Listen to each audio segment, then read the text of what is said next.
A silk emerald dress, a fake fiancé, a black helicopter landing in her quiet suburban neighborhood like the opening shot of a crime film. Madison Cole thought she was hiring an actor to survive one brutal family reunion.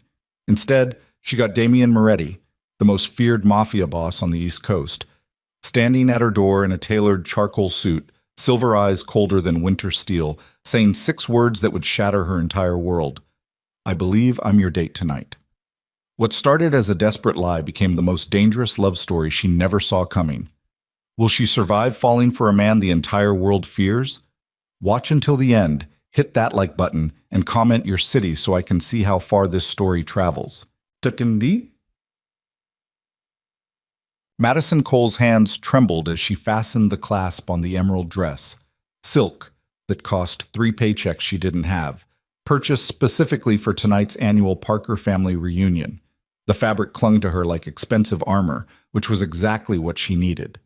Because walking into that ballroom without protection was suicide.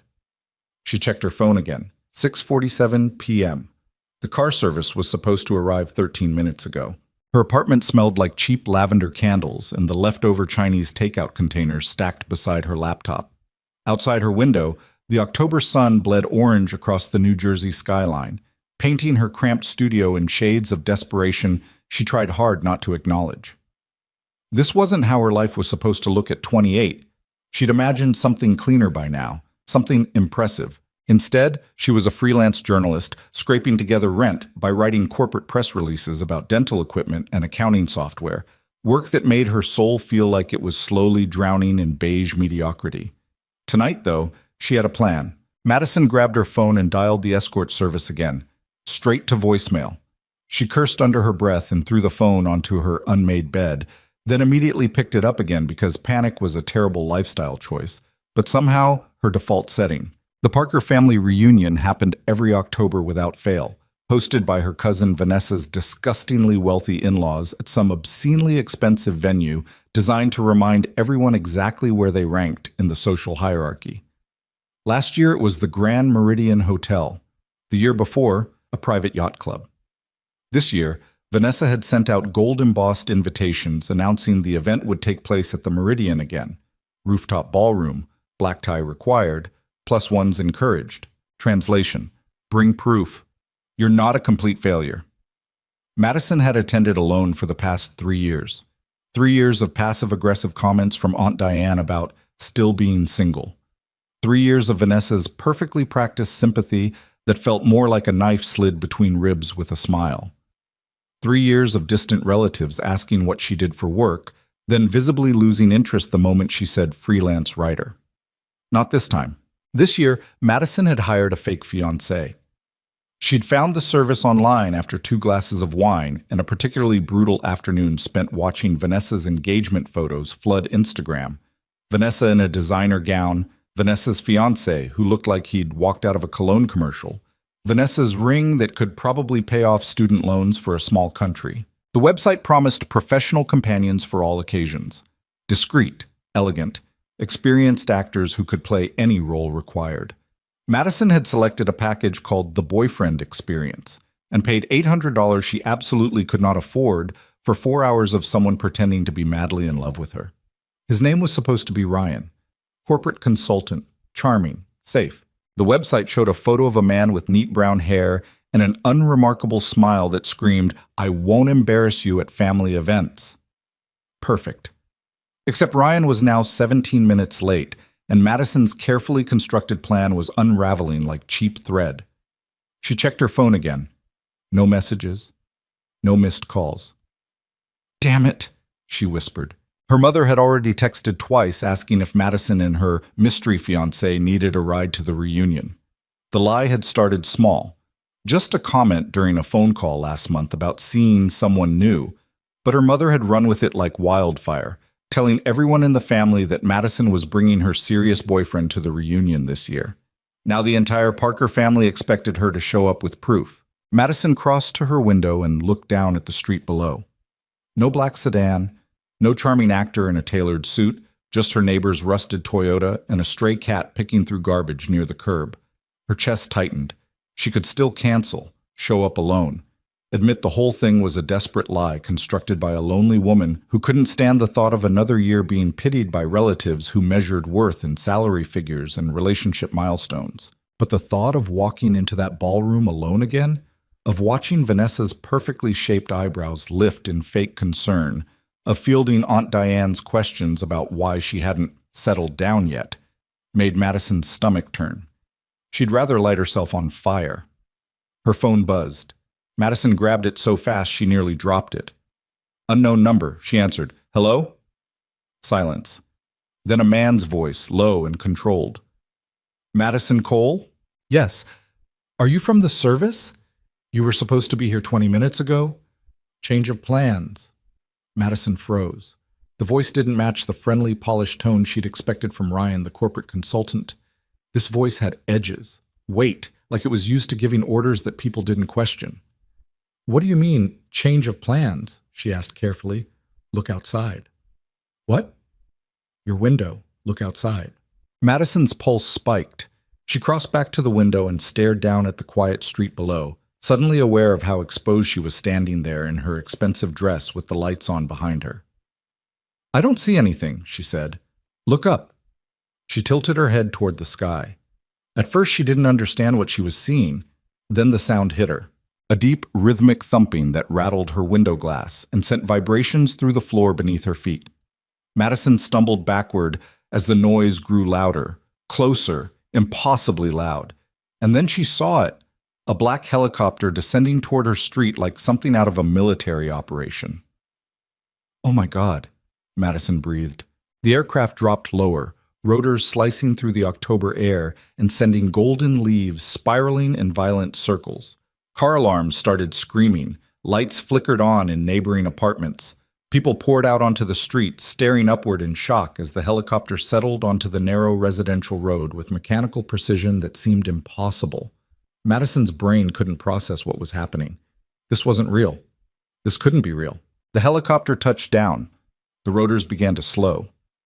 Through her window, Madison watched her neighbors gathering on the sidewalk like extras in a movie they hadn't auditioned for, faces lit by the glow of phone cameras already recording. Then the helicopter door opened. A man stepped out. Madison's breath stopped. He wore a charcoal suit tailored so precisely it looked like it had been designed specifically for his body. No wrinkles, no imperfections, just clean lines and expensive fabric that whispered wealth in a language Madison barely understood. His hair was dark, swept back in a way that suggested control over every detail. Even from her second-floor window, she could see the cold authority in the way he moved. Deliberate, unhurried, like someone who'd never been rushed by anything or anyone in his entire life. He looked up, silver eyes locked onto her window with sniper-like focus. Madison's stomach dropped. She knew that face. Every person on the East Coast knew that face. Damian Moretti, the most feared mafia boss in America. Madison's phone slipped from her hand and hit the floor. This wasn't possible. This was insane. She'd hired a fake boyfriend from a website, not a... Her door buzzer rang. Madison stood frozen in the center of her studio apartment, heart slamming against her ribs so hard she thought it might crack bone. The buzzer rang again. Move, she told herself. Do something. Her legs didn't respond. Outside, Damian Moretti waited at her building's entrance like he had all the time in the world. Madison forced herself toward the intercom and pressed the button with a shaking hand. Her voice came out barely above a whisper. Hello? Miss Cole. That same low voice from the phone call. Controlled, dangerous. May I come up? I think there's been a mistake. No mistake. I didn't hire you. I know. Silence. Madison's brain scrambled for logic and found nothing. Then why are you here? Because you needed a date, Damian said simply. And I'm offering. Madison's voice cracked. You're Damian Moretti. I am. Yes. But I... Open the door, Madison. It wasn't a request. Madison's hand moved to the door release button like it belonged to someone else. She pressed it. The lock buzzed. Somewhere below she heard the building's entrance door open and close with quiet finality. Footsteps in the stairwell, steady, unhurried, getting closer. Madison backed away from her apartment door, heart racing so fast her vision started to blur at the edges. She thought about running, climbing out the fire escape, calling the police. But what would she even say? A mafia boss just landed a helicopter on my street, and now he's walking up to my apartment because I hired a fake boyfriend, and somehow the universe decided to replace him with the most dangerous man in America? They'd think she was losing her mind. Maybe she was. The footsteps stopped outside her door. A knock. 3 times. Calm. Patient. Madison's voice shook. "Who sent you?" "No one sent me," Damien replied through the door. "I'm here by choice." "That doesn't make any sense. Open the door, and I'll explain." Madison stared at the door like it might explode. Every instinct screamed at her to refuse, to call the police, to do literally anything except let a mafia boss into her apartment. But underneath the terror, something else whispered. Curiosity. Because Damien Moretti didn't show up at random apartments in New Jersey for no reason. Men like him didn't descend from helicopters to offer fake date services to struggling freelance journalists, which meant something else was happening here. Something Madison didn't understand yet. She crossed to the door and opened it. Damien Moretti stood in the hallway of her rundown apartment building like a wolf in a rabbit den. Too large, too dangerous, completely out of place among the peeling wallpaper and flickering fluorescent lights. Up close, he was worse. Silver eyes that looked like they could calculate the exact amount of pressure needed to break someone. A jawline sharp enough to cut glass. No smile, no warmth, just cold, controlled power wrapped in an expensive suit. Madison forced herself to meet his gaze. "Why are you here?" Damien's eyes swept over her. The emerald dress, the heels she'd practiced walking in for an hour, the careful makeup she'd applied to hide the exhaustion beneath. "You hired an escort service for a family event," he said. "They subcontracted to a secondary agency. That agency contacted me." "Why would a mafia boss work for an escort agency?" "I don't." His expression didn't change. "I own it." Madison's brain stalled. "You... what?" Among other businesses, Damien stepped into her apartment without waiting for an invitation, forcing Madison to back up or be crowded against the doorframe. "The service you contacted is one of several legitimate operations under my portfolio. When your request came through, I saw your name on the file." And I remembered you." Madison's pulse spiked. "We've never met." "Yes, we have. I think I'd remember meeting you 6 months ago," Damien interrupted quietly. "You interviewed me under the name Rebecca Lawson, corporate profile piece for Manhattan Business Review. You claimed you were writing about urban redevelopment and philanthropic ventures." The memory hit Madison like cold water. 6 months ago, she'd been assigned a puff piece about wealthy East Coast investors contributing to city housing projects. The editor had given her a list of names to interview, including a man listed as D. Moretti, real estate development. She'd shown up to a sleek office building in Manhattan, been escorted to a top-floor conference room, and spent 45 minutes asking questions to a man in an expensive suit who answered with the kind of polished corporate language that said absolutely nothing. She'd written the article, collected her paycheck, moved on. She hadn't realized she'd been interviewing a mafia boss. "You used a fake name," Damien continued, watching her face carefully. "Fake credentials. You asked questions that had nothing to do with real estate development and everything to do with money laundering, political corruption, and organized crime." Madison's throat went dry. "I was just doing my job. You were investigating me." "I didn't know who you were." "Yes, you did." Damien's voice remained calm, but something shifted in his eyes. "You knew exactly who I was. You just didn't care." Silence. Madison's hands clenched at her sides. "If you're here to threaten me, I'm here," Damien said quietly. "Because you're the only person who's ever interviewed me without fear or greed.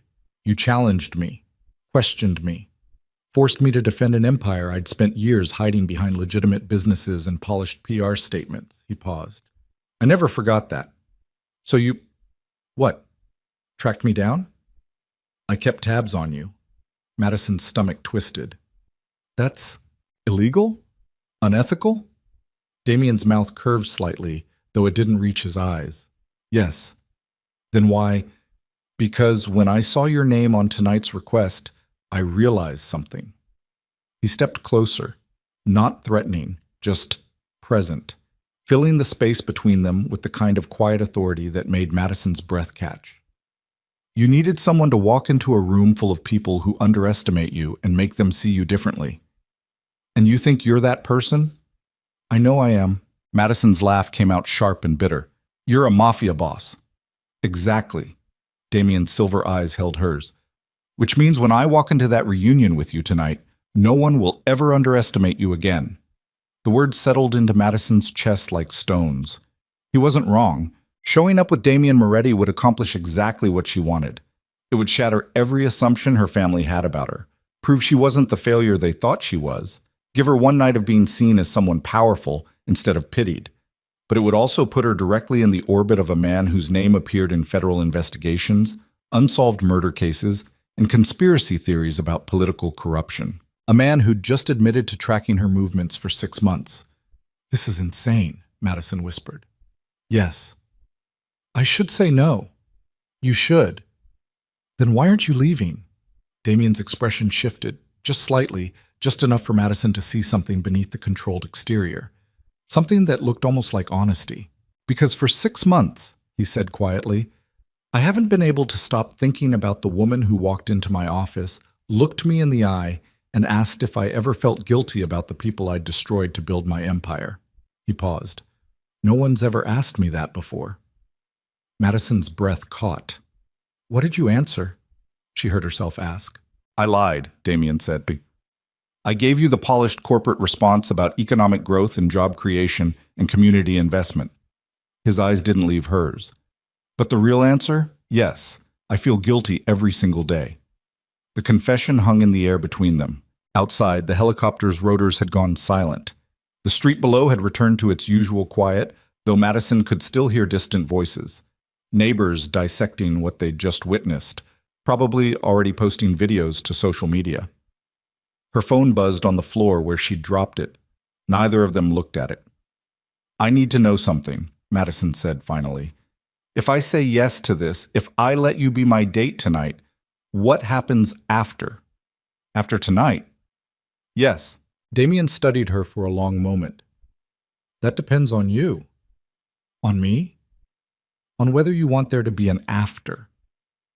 He said it simply, like he was discussing a business transaction, instead of something that felt dangerously close to a proposition.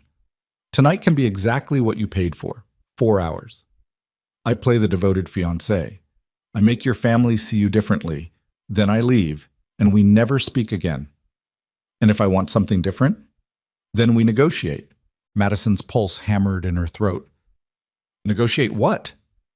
Damien stepped closer. Close enough that Madison could smell expensive cologne and something darker underneath, like smoke and danger, and things she'd spent her entire life avoiding. I've spent years building an empire that requires me to be ruthless, calculating, and completely isolated, he said quietly. I'm good at it, too good. But 6 months ago, you sat across from me and made me remember what it felt like to be challenged by someone who didn't want anything from me except the truth. His voice dropped lower. I'd like to feel that again. You want me to keep investigating you. I want you to keep seeing me as human instead of a monster. The words hit Madison harder than she expected. She thought about the interview 6 months ago, how she'd walked into that conference room expecting another corporate puppet spouting rehearsed talking points, and instead found a man who'd looked genuinely surprised when she pushed back against his polished answers. She thought about the loneliness buried in that surprise, and she thought about her own life, the cramped studio apartment, the freelance work that crushed her soul, the family reunion that represented everything she'd failed to become. Maybe they were both desperate in different ways.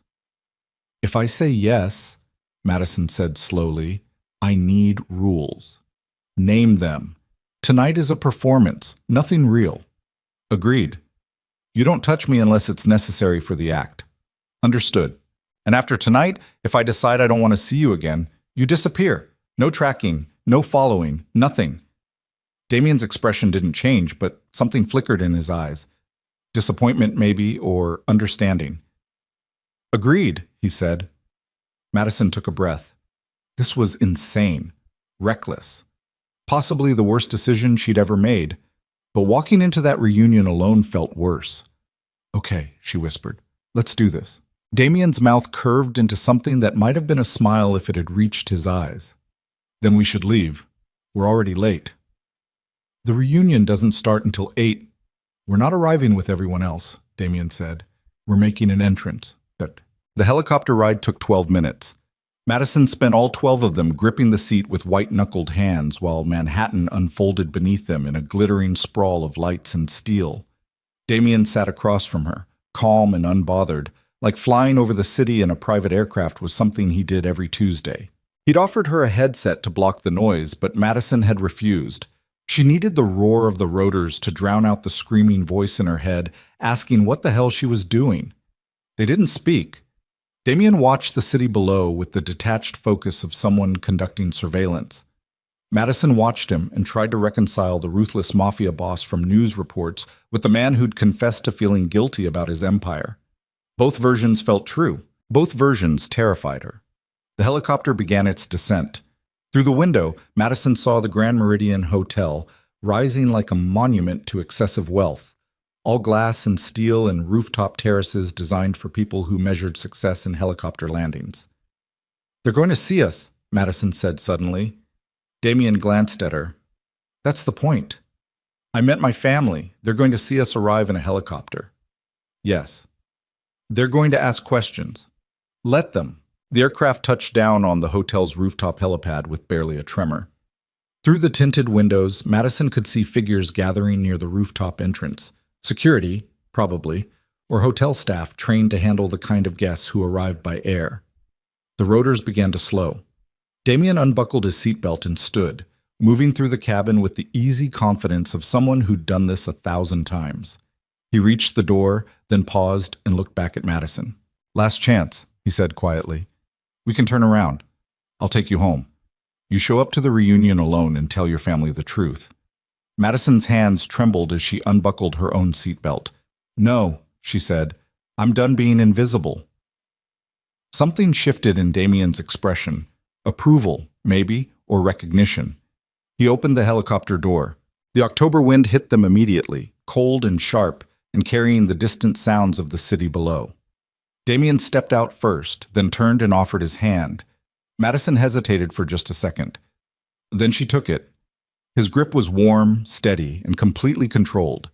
The kind of hand that had probably signed death warrants and corporate contracts with the same pen. Madison stepped out onto the rooftop and immediately understood what Damien had meant about making an entrance. The Grand Meridian's rooftop terrace was full of people, not just hotel staff, her family. The entire Parker reunion had spilled out onto the terrace, drawn by the sound of the helicopter landing. Madison's mother stood near the glass doors, one hand pressed to her mouth in shock. Aunt Diane clutched her champagne glass like it might explain what was happening. Vanessa stood frozen near the railing, perfectly styled hair whipping in the rotor wash, her expression somewhere between disbelief and fury. Every single person stared at Madison and Damien like they'd descended from another planet. Damien's hand moved to Madison's lower back, possessive, protective, exactly the kind of touch a devoted fiancé would use. Ready? He murmured. Madison's heart slammed against her ribs. No, she whispered back. Good, Damien said. Fear keeps you sharp. Then he guided her toward the crowd. The walk from the helicopter to the rooftop entrance felt like miles. Every step brought them closer to the frozen tableau of Madison's relatives, all of whom were now processing the fact that she'd arrived at a family reunion via private helicopter with a man who looked like he'd walked out of a crime thriller. Madison's mother recovered first. Madison? Her voice cracked with confusion and something that might have been pride. Sweetheart, what? How? Mom? Madison forced her voice to stay steady. Sorry we're late. Traffic was terrible. Behind her mother, someone laughed. A sharp, disbelieving sound that cut through the wind. Vanessa. Traffic, Vanessa repeated, stepping forward in her designer gown and 5-inch heels that probably cost more than Madison's rent. You avoided traffic by taking a helicopter. Seemed efficient, Madison said. Vanessa's eyes moved to Damien, and something changed in her expression. Recognition, fear. She'd clearly seen his face in the news, in tabloids, in the kind of media coverage that followed men who operated in the shadows of legitimate society. And you are? Vanessa asked, though her voice had lost its usual confidence. Damien smiled, cold and polite, and absolutely terrifying. "Damien Moretti," he said smoothly. "Madison's fiancé." The silence that followed could have shattered glass. Madison watched the information spread through the crowd like a shockwave. Whispers erupted. Phones appeared. Her relatives stared at Damien with the kind of horrified fascination usually reserved for natural disasters or celebrity scandals. Aunt Diane looked like she might faint. Madison's mother just stared, caught between confusion and something that looked disturbingly like approval. "Fiancé?" Her mother's voice was barely audible over the wind. "Since when?" "Recent development," Madison said quickly, before her mother could finish the sentence and expose the lie. "We've been keeping it private." "Private?" Vanessa echoed, her eyes narrowed. "How convenient." Damien's hand tightened slightly on Madison's back, a silent warning or reassurance, she couldn't tell which. "Shall we go inside?" he said pleasantly, as if he hadn't just dropped a bomb into Madison's family reunion. "I'd love to meet everyone properly." No one moved. Then Madison's mother stepped forward, composure rebuilding itself like armor. "Of course. Yes, let's go inside. Dinner is about to be served." She turned toward the glass doors and the crowd slowly followed, still staring, still whispering, but moving. Vanessa lingered. "This is insane," she hissed at Madison as the others filed past. "You can't actually expect anyone to believe—" "Believe what?" Damien interrupted quietly, his voice carrying a weight that made Vanessa's words die in her throat. "That your cousin is engaged to someone successful?" "Successful?" Vanessa's laugh was sharp. "You're a businessman," Damien finished smoothly. "Real estate development, import, export, several venture capital portfolios. Perhaps you've read about my work in the financial press?" The polite thread underneath the words was impossible to miss. Vanessa's face went pale. Yes, of course." She stepped back, then turned and followed the others inside with jerky, uncertain movements. Madison waited until Vanessa was out of earshot, then looked up at Damien. "You didn't have to—" "Yes," Damien said simply. "I did." They walked into the ballroom together. The Grand Meridian's rooftop ballroom was exactly as obscene as Madison remembered. Floor-to-ceiling windows overlooking Manhattan, crystal chandeliers that probably cost more than her entire education, tables draped in white silk and set with silverware that gleamed like small weapons.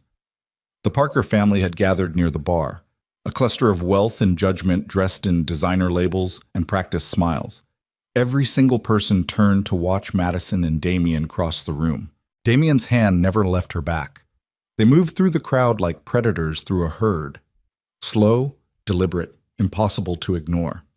Madison felt every eye tracking their progress, felt the weight of whispered conversations and hastily typed text messages. For the first time in her life, she wasn't invisible. She was terrifying. And it felt incredible. Damien guided her to their assigned table, a round setup near the windows, nameplates already in position. Madison's mother had seated them with Vanessa and her fiancé, probably hoping to encourage bonding between the engaged couples. Vanessa looked like she'd rather drink bleach. Madison sat down. Damien pulled out her chair first, then settled beside her with the kind of casual dominance that suggested he owned the room and everyone in it. Across the table, Vanessa's fiancé, a man named Brandon who worked in finance and wore his Ivy League degree like a badge, extended his hand. "Brandon Whitmore," he said with practiced corporate charm. "Vanessa's told me so much about you, Madison, though she failed to mention you were engaged to—" He hesitated, clearly struggling with how to finish the sentence. "Damien Moretti," Damien supplied, shaking Brandon's hand with exactly enough pressure to make the other man uncomfortable. "Right. Yes, Moretti." Brandon withdrew his hand quickly. "What is it you do exactly?" "I manage investments," Damien said smoothly. "What kind of investments?" "The profitable kind." The answer was polite, vague, and absolutely designed to shut down further questions. Brandon got the message. Dinner arrived in waves of overpriced food arranged like small sculptures on oversized plates. Madison barely tasted any of it. She was too focused on the performance, the way Damien played the role of devoted fiancé with terrifying precision. He listened when she spoke, touched her hand when she reached for her water glass, leaned in close when her mother asked questions about how they met, letting Madison take the lead on the story while he added small details that made the lie sound dangerously real. "We met through work," Madison said carefully. "I was writing a profile piece. And she asked me questions no one else had the courage to ask," Damien added, his eyes on Madison like she was the only person in the room. It should have felt like acting. It didn't. Somewhere between the second course and dessert, Madison realized Damien wasn't pretending anymore. The way he looked at her, like she mattered, like her opinions were worth listening to, like she was something valuable instead of someone to pity, felt too real to be performance. And that terrified her more than anything else tonight. After dinner, the crowd migrated toward the bar and the small dance floor that had been set up near the windows. Madison excused herself to the restroom, needing 60 seconds away from Damien's presence to breathe. She was washing her hands when Vanessa walked in. "This is pathetic," Vanessa said without preamble. "Even for you." Madison met her cousin's eyes in the mirror. "I don't know what you're talking about." "You hired him," Vanessa hissed. "Don't lie. You hired a fake fiancé because you couldn't stand showing up alone again." "You're wrong." "Am I?" Vanessa stepped closer, her reflection sharp with triumph. "I know exactly who Damien Moretti is. And I know he doesn't date struggling freelance journalists who can barely afford rent." Madison's hands clenched around the edge of the sink. "So what's your plan?" Vanessa continued. "Show up tonight, make everyone think you finally made something of yourself, then disappear before anyone realizes it's all fake?" "Get out," Madison said quietly. "Or what? You'll have your criminal boyfriend threaten me?" "He's not—" The restroom door opened. Damien stepped inside like he belonged there, his silver eyes moving from Madison to Vanessa with cold assessment. "This is the women's restroom," Vanessa said sharply. "I'm aware." Damien's voice was calm, controlled, and absolutely final. "Leave." "Excuse me?" "You heard me." Vanessa opened her mouth to argue, took one look at Damien's expression, and thought better of it. She turned and left without another word, the door swinging shut behind her with hollow finality. Madison exhaled slowly. "You didn't have to—" "She was hurting you," Damien said simply. "I can handle Vanessa." "I know you can." He stepped closer. "But you shouldn't have to." The restroom felt suddenly smaller. Madison turned to face him fully. "Why are you really here, Damien?" "I told you." "No, the real reason." Her voice shook slightly. "Because this stopped feeling like a performance somewhere between the helicopter and dessert, and I need to know what I'm actually doing here." Damien was quiet for a long moment. Then he said, 6 months ago, you looked at me and saw a person instead of a monster. Do you have any idea how rare that is?" "That's not an answer. It's the only answer I have." His eyes held hers. "I've spent years being feared, respected, obeyed, but never seen. And then you walked into my office and treated me like I was human enough to be held accountable for my choices." He paused. "I wanted to feel that again. So when I saw your name on tonight's request, I took the chance." "This is insane," Madison whispered. "Yes. I should walk away right now." "You should." "Then why aren't you leaving?" Damien reached up slowly and brushed a strand of hair from Madison's face, gentle, careful, like she was something fragile instead of someone he'd just met. "Because," he said quietly, "for the first time in years, I don't want to." The confession hung between them like a lit match near gasoline. Madison's heart hammered against her ribs. Every rational thought screamed at her to step back, to end this before it became something she couldn't control. But instead she heard herself say, "What happens after tonight? That depends on you. On whether I want to see you again?" "Yes." Madison took a breath. "And if I do?" Something shifted in Damien's expression, hope, maybe, or hunger. "Then we negotiate," he said. "Negotiate what? How often? How public? How real?" His voice dropped lower. "How dangerous you're willing to let this become." The words settled into Madison's chest like stones. She thought about her cramped apartment, her failing career, her family's pitying looks. She thought about the way Damien had defended her tonight without hesitation, the way he'd looked at her like she mattered, And she thought about how lonely she'd been for so long that she'd hired a stranger to pretend to love her just to survive one family dinner. Maybe Damien was dangerous, but loneliness was killing her. Okay, Madison whispered. Damien's eyes darkened. Okay, I want to see you again. The words hung in the air between them. Then Damien stepped back, putting careful distance between them, like he didn't trust himself to stay close. Then we'll negotiate terms, he said, but not tonight. Tonight we finish the performance. And after? After, I take you home. His voice was rough. And we figure out what the hell we're doing before someone gets hurt. Madison nodded. They returned to the ballroom together. The rest of the reunion passed in a blur of champagne and forced conversations and relatives who suddenly treated Madison like she was someone worth knowing. Vanessa avoided her completely. Her mother kept staring like she couldn't quite believe what was happening. Aunt Diane asked invasive questions about wedding plans that Madison deflected with practiced vagueness. Through it all, Damien stayed close, protective, attentive, playing his role so perfectly that Madison kept forgetting it was supposed to be fake. At midnight, he leaned in close and murmured, "Ready to leave?" Madison nodded. They said their goodbyes. Madison's mother hugged her tightly and whispered, "He's different from what I expected. Be careful, sweetheart." Madison promised she would. The helicopter was waiting on the rooftop. They flew back across Manhattan in silence, the city sprawling beneath them in rivers of light and shadow. When they landed on Madison's quiet suburban street, the neighborhood was dark and still. No cameras this time, no witnesses, just autumn wind and distant sirens. Damien walked her to her building's entrance. They stood facing each other on the cracked sidewalk, and for the first time all night, neither of them knew what to say. Finally, Damien broke the silence. "I meant what I said earlier," he said quietly. "If you want to walk away after tonight, I'll disappear. No tracking, no following. You'll never hear from me again." Madison looked up at him.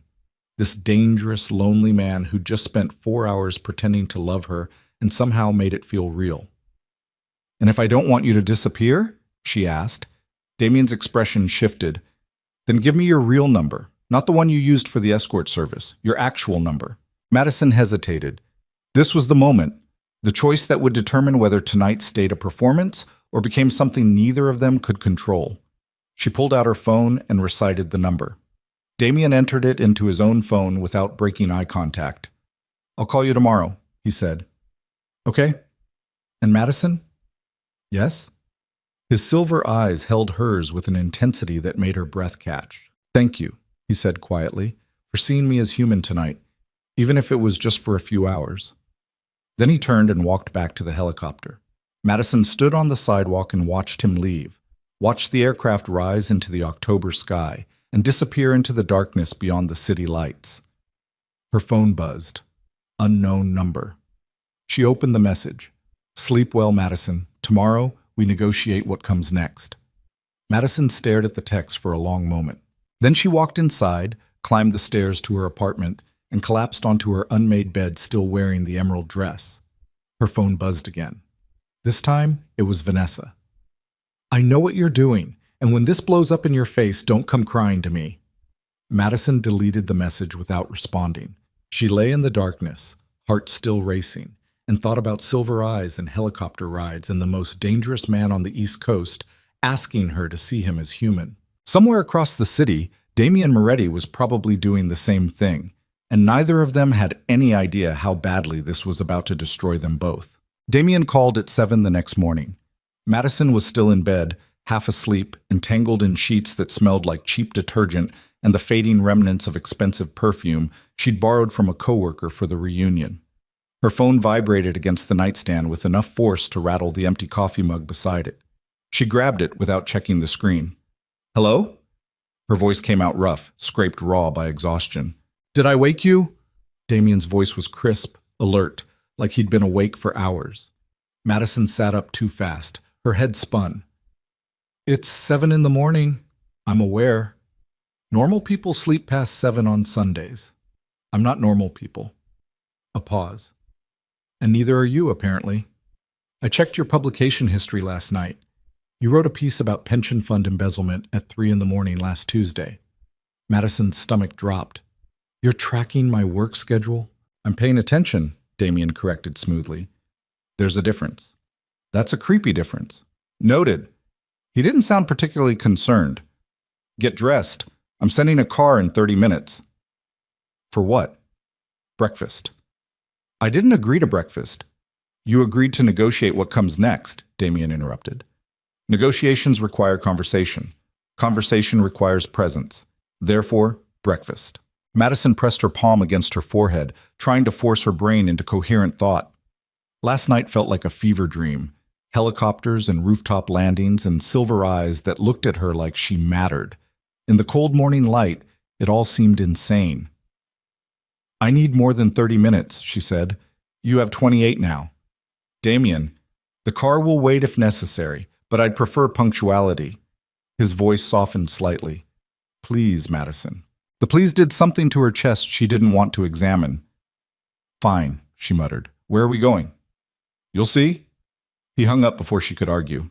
Madison stared at her phone for 5 full seconds, then launched herself out of bed and stumbled toward the shower. 28 minutes later, she stood on the sidewalk outside her building wearing jeans and a sweater that had seen better days, hair still damp and pulled into a messy bun. No makeup, because there hadn't been time. A black Mercedes pulled up exactly on schedule. The driver stepped out. A man in his 50s with a military bearing and the kind of face that suggested he'd seen things that would give normal people nightmares. He opened the rear door without a word. Madison hesitated. Getting into this car meant crossing a line she couldn't uncross. Last night had been a performance, a desperate lie to survive a family reunion. This was something else. This was a choice. The driver waited patiently, expression neutral. Madison got in. The interior smelled like leather and something expensive she couldn't identify. The seats were heated. Classical music played softly through hidden speakers, something string-heavy and melancholic. The driver closed her door and returned to the front seat. Where are we going? Madison asked. Mr. Moretti's residence? The driver replied, pulling smoothly into traffic. Madison's pulse spiked. His? He thought you'd be more comfortable discussing terms in private. Private meaning his home. Yes, ma'am. The ma'am felt wrong in Madison's mouth, like she was someone important instead of a freelance writer who bought discount bread and rationed coffee because groceries were expensive. They drove through Manhattan in silence. Madison watched the city transform around them, from her neighborhood's rundown familiarity to progressively wealthier streets where buildings looked like monuments to excess. The Mercedes finally stopped in front of a sleek high-rise that screamed money in the kind of quiet, refined way that didn't need to shout. The driver opened her door. Madison stepped out onto pristine sidewalk and stared up at the building. Floor-to-ceiling windows reflected morning sunlight. A doorman in an actual uniform stood at attention near the entrance. This way, please, the driver said. He guided her through a lobby that looked like it belonged in an art museum. Marble floors, abstract sculptures, furniture that probably cost more than her entire apartment's contents combined. The doorman nodded respectfully as they passed. They took a private elevator that required a key card to operate. The numbers climbed. 10th floor, 20th, 30th. They didn't stop until the display read, PH Penthouse. Of course, Damien Moretti lived in a penthouse. The elevator doors opened directly into his apartment. Madison stepped out and her breath caught. The space was massive, open-concept living area with floor-to-ceiling windows overlooking Manhattan, modern furniture in shades of black and gray and chrome, everything clean and sharp and deliberately intimidating. Art hung on the walls that Madison recognized from auction catalogs she'd browsed during lonely research binges. The kitchen gleamed with appliances that probably cost more than her car. Damien stood near the windows wearing dark slacks and a white dress shirt with the sleeves rolled to his elbows. No tie, no jacket, just clean lines and controlled power. He turned when she entered. You're punctual, he said. Your driver was very insistent. Marcus is good at his job. Damien gestured toward a dining table set for two near the windows. Coffee? Please. He poured from a French press that sat on the table. Real coffee. The expensive kind that smelled like Madison's lost dreams of financial stability. He handed her a cup. Their fingers brushed. Madison pulled back too quickly and nearly spilled coffee on herself. Damien's mouth curved slightly. Nervous? Cautious, Madison corrected, taking a careful sip. The coffee was perfect. She hated that it was perfect. You did land a helicopter on my street and admit to tracking my movements for 6 months. Fair point. Damien settled into the chair across from her with the kind of casual elegance that suggested he'd never been uncomfortable anywhere in his life. So, let's negotiate. Negotiate what exactly? What you want from me. What I want from you. Where the boundaries are. Madison set down her coffee cup. You first. I want to see you again, Damien said simply. Regularly. Not as a performance, as something real. Define real. Dinner, conversation, time spent in each other's company without the pretense of fake engagements or family reunions. He paused. I want to know you, Madison. Actually, know you. Why? I told you last night. No. The real reason. Madison leaned forward. Because men like you don't pursue struggling freelance journalists unless there's something in it for them. So what do you actually want? Damien was quiet for a long moment, silver eyes studying her with an intensity that made her skin feel too tight. Honesty? He said finally. Please, I'm tired. The confession came out rough, like admitting weakness physically hurt him. I've spent 15 years building an empire that requires me to be ruthless, calculating, and completely isolated. I'm good at it, too good.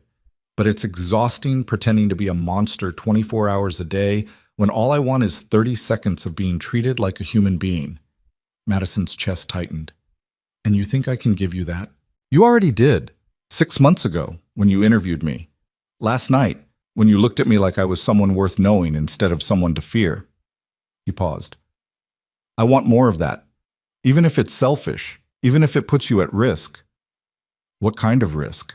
The kind that comes from being associated with me publicly. Damien's voice flattened. My world is dangerous, Madison. People who get close to me become targets, rivals, enemies, the federal government. I can protect you from most of it, but not all of it, and I won't lie about that. So why ask me to take the risk at all? Because I'm selfish, Damien said quietly. And because you're the first person in years who's made me want something other than power. The words settled between them like a lit fuse. Madison picked up her coffee and drank slowly, buying herself time to think. Outside the windows, Manhattan sprawled in morning light. A city full of normal people living normal lives that didn't involve mafia bosses and penthouse negotiations. She could leave right now. Walk out. Go back to her cramped apartment and her failing career and her quiet, safe, desperately lonely existence. Or she could stay. I have conditions, Madison said finally. Damien's expression didn't change, but something shifted in his eyes. Relief, maybe. Name them. First, I'm not your possession. We're not faking a relationship anymore, which means I make my own choices. You don't control where I go, who I talk to, or what I write. Agreed. Second, transparency. If something in your world affects me, I need to know about it. No surprises, no protecting me by keeping me ignorant. That's dangerous. That's my condition. Damien studied her for a long moment. Agreed, with one caveat. What? There are things I can't tell you because telling you makes you complicit. I won't put you in a position where you're legally required to report something I've confessed. Madison nodded slowly. That was fair. Terrifying, but fair. Third condition, she continued, I keep my career. I keep investigating stories, including stories about organized crime and political corruption. If something I write implicates your world, you don't interfere. Even if it puts you at risk? Especially then. Damien's jaw tightened. That's not acceptable. Then we're done here. Madison started to stand. Wait! Damien's voice cut through the space between them like a blade. Compromise. You keep your career, you investigate whatever you want. But if I believe a story puts you in immediate danger, I reserve the right to provide protection whether you want it or not. Protection meaning armed guards following me around? If necessary. That's going to make interviewing sources difficult. Then they'll be discreet. Damien's eyes held hers. I won't compromise on your safety, Madison. That's my line. She wanted to argue, wanted to insist she didn't need protection from a world she'd spent years investigating as a journalist. But looking at Damien's expression, the cold certainty in his eyes that said he'd burn the city down before letting her get hurt, she realized arguing was pointless. "Fine," she said. "Discreet protection when you deem it necessary." Agreed. Madison sat back down. "Anything else?" "Yes." Damien's voice softened slightly. "If at any point this becomes too much, too dangerous, too complicated, too damaging to your life, you tell me, and I let you go. No tracking, no following, clean break." "You'd actually do that?" "I'd hate it," Damien said quietly. "But yes." The honesty in his voice did something to Madison's chest she didn't want to examine. "Okay," she said. "Then we have a deal." Damien extended his hand across the table. Madison hesitated, then shook it. His grip was warm, controlled, and entirely too intimate for a business negotiation. "So what happens now?" Madison asked, pulling her hand back carefully. "Now," Damien said, "we have breakfast. And you tell me why you became a journalist." "Why do you care?" "Because I want to know you." He stood and moved to the kitchen, returning with covered dishes that he set on the table. Real eggs, real bacon, bread from a bakery in Brooklyn that only opens 3 days a week. Madison stared at the food. "You cooked?" "I had it delivered. But I can cook if that's important to you." "It's not... I just..." She didn't know how to finish that sentence. Damien uncovered the dishes and served her plate himself. Movements efficient and strangely domestic for a man who probably had people killed before breakfast. They ate in silence for a few minutes. Then Damien said, "So, why journalism?" Madison stabbed at her eggs. "Why does anyone become a journalist?" "That's not an answer." "Fine." She set down her fork. "When I was 16, my father embezzled money from the company he worked for, small amounts over several years. Nobody noticed until the company went bankrupt and the auditors started digging." Damien went very still. "Did they prosecute?" "He disappeared before they could, left my mother with debt collectors and a mortgage she couldn't pay. We lost the house, lost everything." Madison's voice flattened. "I became a journalist because I wanted to expose people like him. People who lie and steal and destroy lives while hiding behind respectable facades. And now you're having breakfast with a man who's built an empire on lies and theft. I'm aware of the irony. Does it bother you?" Madison looked at him, really looked at him. At the expensive apartment and the tailored clothes and the controlled power radiating from every carefully measured movement. "Yes," she said honestly, "but you're also the first person in years who's looked at me like I matter. So I'm trying to reconcile those two things." Damien's expression shifted. "What if you can't?" "Then I walk away." Madison met his eyes. "That's what the clean break condition is for." "Fair enough." Damien resumed eating, but something had changed in the set of his shoulders. Tension, maybe, or recognition that this thing between them had an expiration date built into its foundation. They finished breakfast with safer conversation. Madison's terrible apartment, Damien's collection of first edition books he admitted he never read, the strange intimacy of learning someone through small details instead of grand confessions. By the time Marcus drove Madison home 3 hours later, she felt like she'd crossed into a different reality. One where mafia bosses made her coffee and asked about her childhood. One where danger felt like possibility instead of threat. One where she was absolutely going to get hurt. The week that followed was surreal. Damien called every morning at 7. They talked about nothing important, what Madison was writing, what Damien was reading, whether the coffee shop on her corner was actually any good or just convenient. On Tuesday, a delivery arrived at her apartment. Expensive coffee, the same kind Damien had served her. Madison called him immediately. "You can't just send me things." "Why not?" "Because it's weird. It's coffee, Madison, not a marriage proposal." "It's expensive coffee." "Then enjoy it." He paused. "Unless you'd prefer I stop?" Madison looked at the bag of coffee sitting on her counter, smelling like every expensive breakfast she'd never been able to afford. "No," she admitted. "Don't stop." She could hear the smile in his voice. "Good." Wednesday, he invited her to dinner at a restaurant that required reservations 6 months in advance. Madison wore the emerald dress again because it was the only thing in her closet that didn't scream struggling freelancer. Damien picked her up himself this time, driving a black Aston Martin that made her neighbors stare. Dinner was perfect. Too perfect. The food tasted like art. The wine cost more than her monthly rent. Other diners kept glancing at their table with the kind of recognition that suggested they knew exactly who Damien was. Madison felt like an imposter the entire time. Afterward, Damien drove her home and walked her to her building's entrance. "Thank you for tonight," Madison said. "Thank you for tolerating my world." "It's not tolerating if I'm choosing it. Are you?" Damien's eyes searched hers. Choosing it? Madison thought about her cramped apartment waiting upstairs. Her inbox full of rejection letters from publications that didn't want her work. The quiet, desperate loneliness that had become her default state. "I don't know yet," she said honestly, "but I'm trying." Damien nodded slowly. Then he leaned in and kissed her forehead, gentle, careful, achingly brief. "That's enough," he said quietly. He left before she could respond. Thursday, everything changed. Madison was working on a story about zoning violations in Brooklyn when her phone rang. Unknown number. She answered cautiously. "Hello? Madison Cole?" A woman's voice, professional, cold. "Speaking. This is Jennifer Park from the Manhattan District Attorney's Office. I need to speak with you about Damien Moretti." Madison's blood went cold. "We know you've been seen with him publicly, multiple times. We have photos." A pause. "We'd like you to come in for a voluntary interview." "About what?" "About your relationship with Mr. Moretti and any information you might have regarding his business operations." Madison's hands started shaking. "I don't know anything about his business."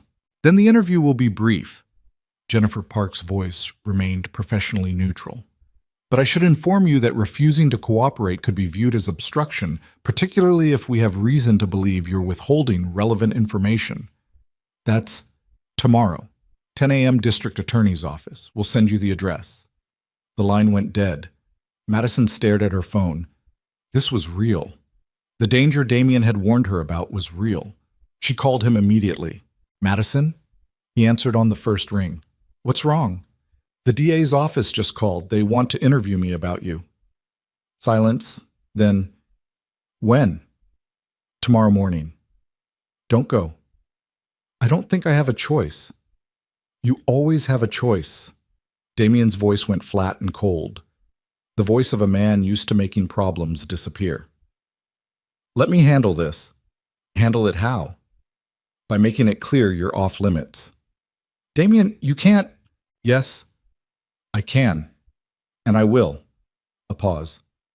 "Stay home tomorrow. Don't answer your door. Don't talk to anyone from the DA's office. I'll take care of it." "That sounds like obstruction." "It's protection." His voice softened slightly. "Trust me, Madison. Please." Madison closed her eyes. This was the moment she'd known was coming. The moment when Damien's world stopped being theoretical danger and became concrete threat. "Okay," she whispered. "I trust you." "Good. I'll call you later." He hung up. Madison sat in her apartment and tried not to think about what handling it meant when a mafia boss wanted to make a problem disappear. Friday morning, she stayed home like Damien had instructed. Her phone rang at 11. Blocked number. She didn't answer. It rang again at noon, again at 1. At 2, someone knocked on her apartment door. Madison froze. "Miss Cole?" A man's voice. Authoritative. "This is Agent Michael Ross with the FBI. We need to speak with you about Damien Moretti." Her stomach dropped. "I know you're home, Miss Cole. Your neighbor saw you this morning." A pause. "We can do this the easy way or the hard way. Your choice." Madison's hands trembled as she crossed to the door. She opened it. 2 men in dark suits stood in her hallway. One held up FBI credentials. "May we come in?" Agent Ross asked. "Do I have a choice?" "You always have a choice. But refusing to cooperate makes us wonder what you're hiding." Madison stepped aside. The agents entered her cramped apartment and looked around with the kind of professional assessment that made Madison feel like a suspect instead of a witness. "Nice place," Agent Ross said without conviction. He was younger than his partner, sharp-eyed and visibly impatient. "How long have you been seeing Damien Moretti?" "I'm not seeing him. You had dinner with him Wednesday night at Maria," reservations under his name.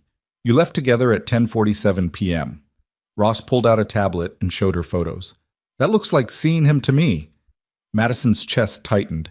They'd been watching, following, building a case. We're friends, she said carefully. Friends.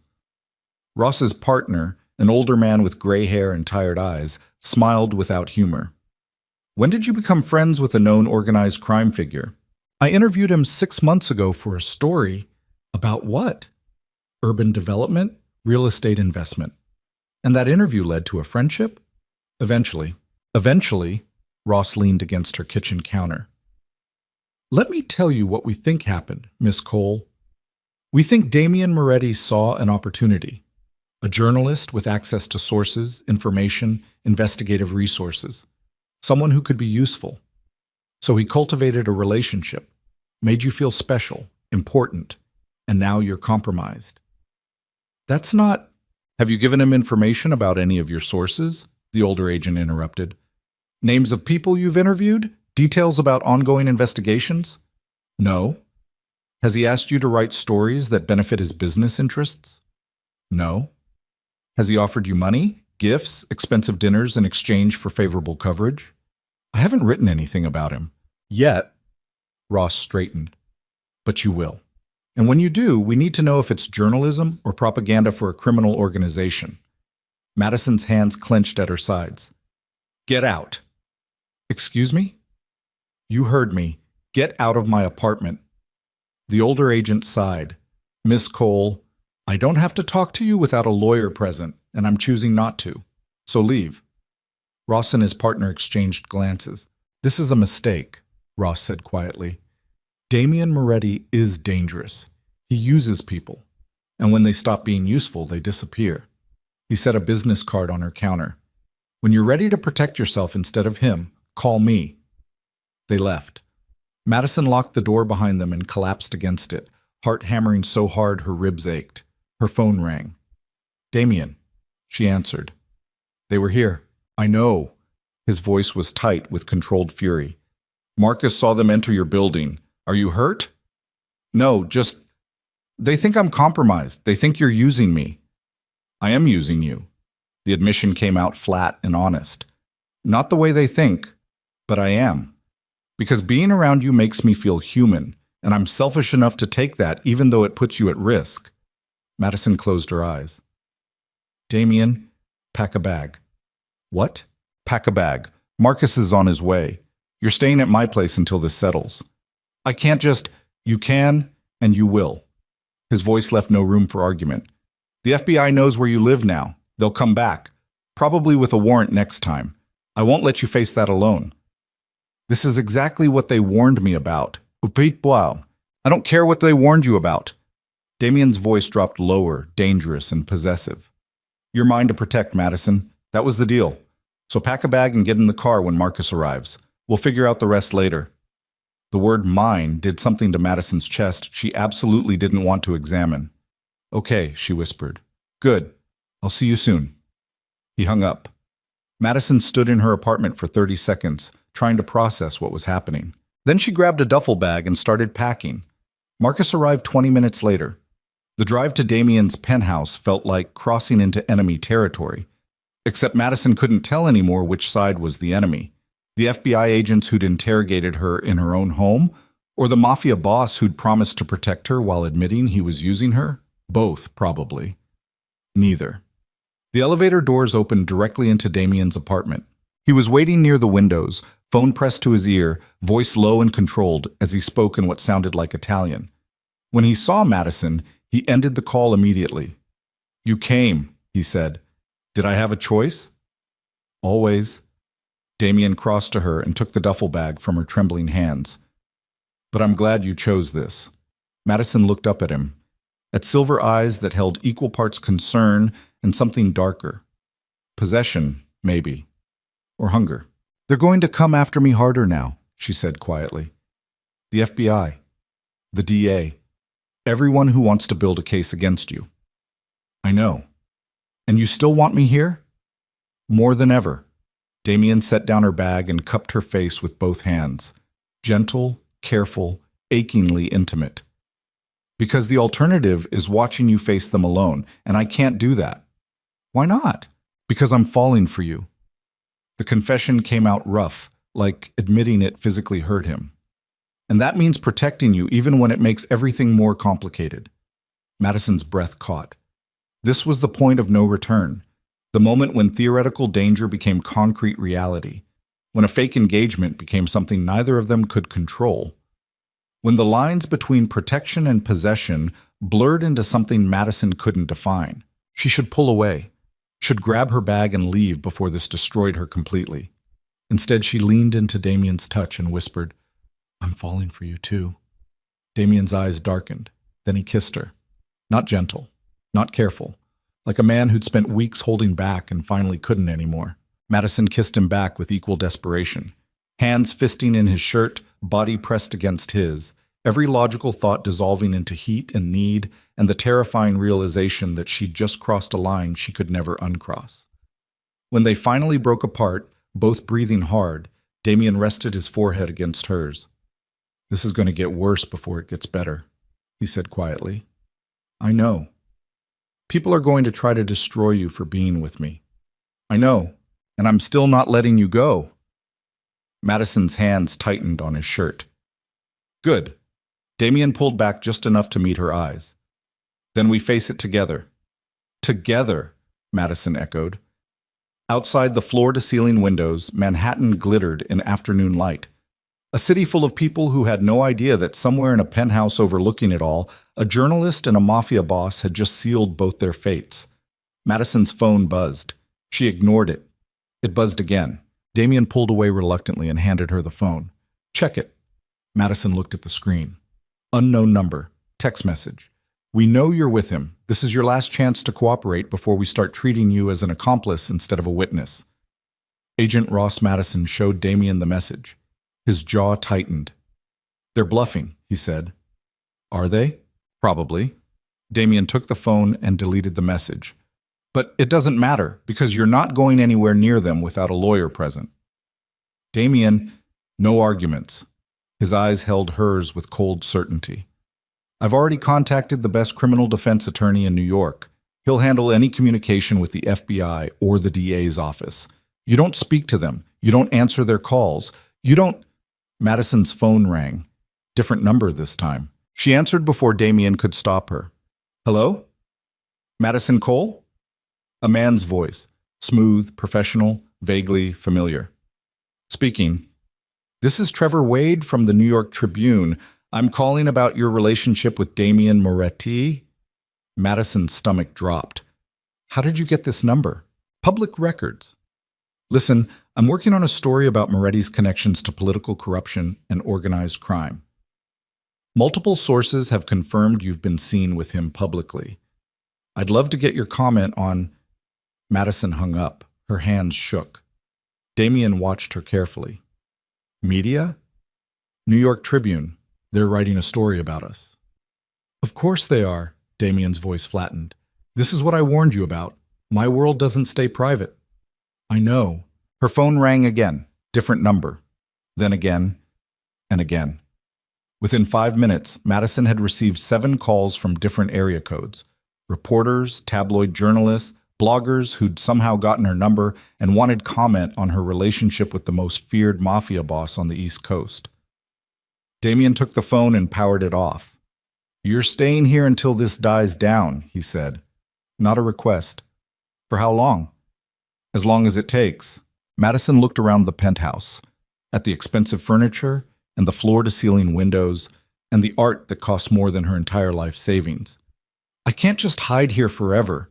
"You're not hiding. You're letting me protect you while the media circus runs its course." Damien's voice softened slightly. "Please, Madison, let me do this." She wanted to argue, wanted to insist she could handle it herself. But looking at Damien's expression, the cold determination mixed with something that looked terrifyingly close to fear, she realized arguing was pointless. "Okay," she whispered. "I'll stay." "Thank you." Damien pulled her close, arms wrapping around her like he could physically shield her from everything outside these walls. "I won't let them hurt you." Madison pressed her face against his chest and tried to believe him. But somewhere in the back of her mind, a voice whispered that the worst hurt wouldn't come from the FBI or the media. It would come from the man holding her. Because Madison was falling for Damian Moretti. And when this inevitably fell apart, when his world collided with hers in ways neither of them could survive, it was going to destroy her completely. Outside, her phone, now powered off and silent, continued receiving messages she'd never read. Warnings from Agent Ross, interview requests from journalists, and one message from an unknown sender that simply read, "He's using you. And when you've outlived your usefulness, he'll dispose of you like everyone else. Run while you still can." But Madison didn't see it. She was too busy falling in love with a man who'd just admitted he'd been falling for her too, and neither of them realized how badly they'd just doomed each other. The FBI field office smelled like burnt coffee and institutional despair. Madison sat in an interrogation room with gray walls, a metal table bolted to the floor, and a two-way mirror that reflected her own exhausted face back at her. She'd been here for 3 hours. No phone, no lawyer, just Agent Ross and his partner sitting across from her with file folders that kept getting thicker every time they opened them. "Let's go through this again," Ross said, voice professionally neutral in the way that made Madison's skin crawl. "You met Damian Moretti 6 months ago during an interview for Manhattan Business Review." "Yes." Madison's throat was raw from repeating the same answers. "I already told you. You used a fake name, Rebecca Lawson." Ross tapped the file. "Why?" "It's a pen name. A lot of freelancers use them." "A pen name or a cover identity?" Ross leaned forward. "Because using false credentials to gain access to a subject under federal investigation could constitute obstruction." Madison's bat clenched beneath the table. "I didn't know he was under investigation." "But you knew who he was." "I knew his name appeared in some reports about organized crime." "Some reports?" Ross's partner, the older agent Madison remembered from her apartment, slid a stack of printed articles across the table. "Try 43 separate news stories in the past 5 years linking Moretti to money laundering, extortion, witness intimidation, and suspected homicides." "You're a journalist, Miss Cole. You expect us to believe you interviewed him without doing basic research?" Madison stared at the articles. Headlines she recognized because she'd read every single one before walking into that interview 6 months ago. "I did my research," she said quietly. "So you knew," Ross said. "You knew exactly who Damian Moretti was, what he'd done, and you interviewed him anyway using a false identity." "It was a corporate profile piece." "It was surveillance," Ross interrupted. "And I think you've been conducting surveillance on Moretti for 6 months, gathering information, building a relationship, getting close enough to access his inner circle." Madison's pulse spiked. "That's not—" "Then what is it?" Ross's voice hardened. "Because from where I'm sitting, you've got 2 options. Either you're working with Moretti as some kind of PR shield to legitimize his operations, or you're investigating him independently and you've gotten in over your head." He paused. "Which is it?" The question hung in the air like a blade. Madison knew the right answer. The safe answer. The answer that would get her out of this room and back to her life. Tell them everything. Cooperate. Testify. Save herself the way Sarah Chen had. But looking at Ross's expression, the cold calculation of a man who didn't care about truth, only about building a case, Madison realized something. They didn't want her cooperation. They wanted her destruction. "I need a lawyer," Madison said. Ross smiled without warmth. "You're not under arrest, Miss Cole. You're here voluntarily." "Then I'm leaving." She stood. Ross's partner moved to block the door. "Sit down," Ross said quietly. "We're not finished." "I invoked my right to counsel." Madison's voice shook but held firm. "Which means this interview is over. You think a lawyer is going to protect you?" Ross leaned back in his chair, studying her like a specimen under glass. "We have photographs of you entering Moretti's building at 11 p.m. and not leaving until the next morning. We have recordings of phone calls between you and known associates of his organization. We have witnesses who've seen you at restaurants, private events, locations that suggest intimate involvement with a criminal enterprise." Madison's stomach dropped. "You've been surveilling me." "We've been surveilling Moretti. You just happened to walk into frame." Ross opened another folder and slid it across the table. This is a subpoena for your testimony before a federal grand jury. You'll receive formal notice within 48 hours. And when you appear, you'll answer every question we ask, under oath, without a lawyer present to coach your responses. That's not how grand jury testimony works. That's exactly how it works. Ross's smile was razor sharp.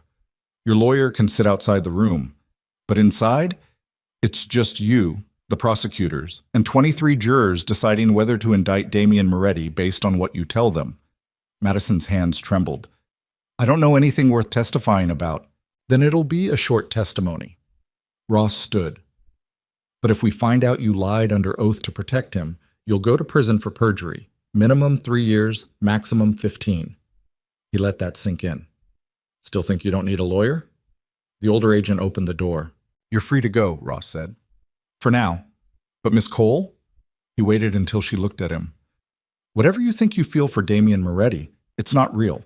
Men like him don't have relationships. They have assets. And the second you stop being useful, he'll dispose of you like everyone else. Madison walked out on shaking legs. The hallway was fluorescent bright and institutional cold. She found her phone and her bag at the front desk, signed for them with hands that wouldn't stop trembling, and stepped outside into late afternoon air that felt like freedom and threat in equal measure. Her phone buzzed immediately. 17 missed calls, 34 texts, all from unknown numbers except one. Damian, where are you? Madison stared at the message for a long moment. Then she typed, FBI field office, just got out. The response was instant. Are you hurt? No, scared. I'm sending Marcus. Don't talk to anyone until he gets there. I already talked to them. How much? Madison's fingers hovered over the keyboard. How much had she told them? Nothing concrete, nothing damaging, but enough that they knew she was vulnerable, enough that they'd decided she was worth pressuring, enough that they're subpoenaing me for grand jury testimony. 3 dots appeared, then disappeared, then appeared again. Finally, we need to talk, face to face, not at my place, not at yours, somewhere safe. Is anywhere safe anymore? Meet me at the location Marcus gives you. 1 hour, please, Madison. The please broke something in her chest. Okay. A black Mercedes pulled up to the curb 30 seconds later. Marcus stepped out, face grim. Miss Cole. Madison got in without arguing. They drove through Manhattan in silence. Madison watched the city pass outside the window. People living normal lives, unaware that somewhere in a federal building, agents were building a case that would destroy everything she'd stupidly let herself care about. The car stopped in front of a building Madison didn't recognize. Older construction, residential, nondescript in the way that screamed safe house to anyone who'd watched enough crime dramas. Marcus opened her door. 5th floor, apartment 5C. Madison climbed cracked concrete stairs that smelled like old cigarettes and regret. Found 5C. Knocked. Damian opened the door immediately. He looked different. Still the expensive clothes, still the controlled power, but something in his expression had cracked. He looked like a man who'd spent the past 3 hours imagining worst-case scenarios and finding them all equally unbearable. Come in, he said. The apartment was sparse. Minimal furniture, no personal items. The kind of place designed to be abandoned without leaving traces. This is one of your safe houses, Madison said. One of several. Damian closed the door and engaged 3 separate locks. Nobody knows about this location except Marcus and me. We can talk freely here.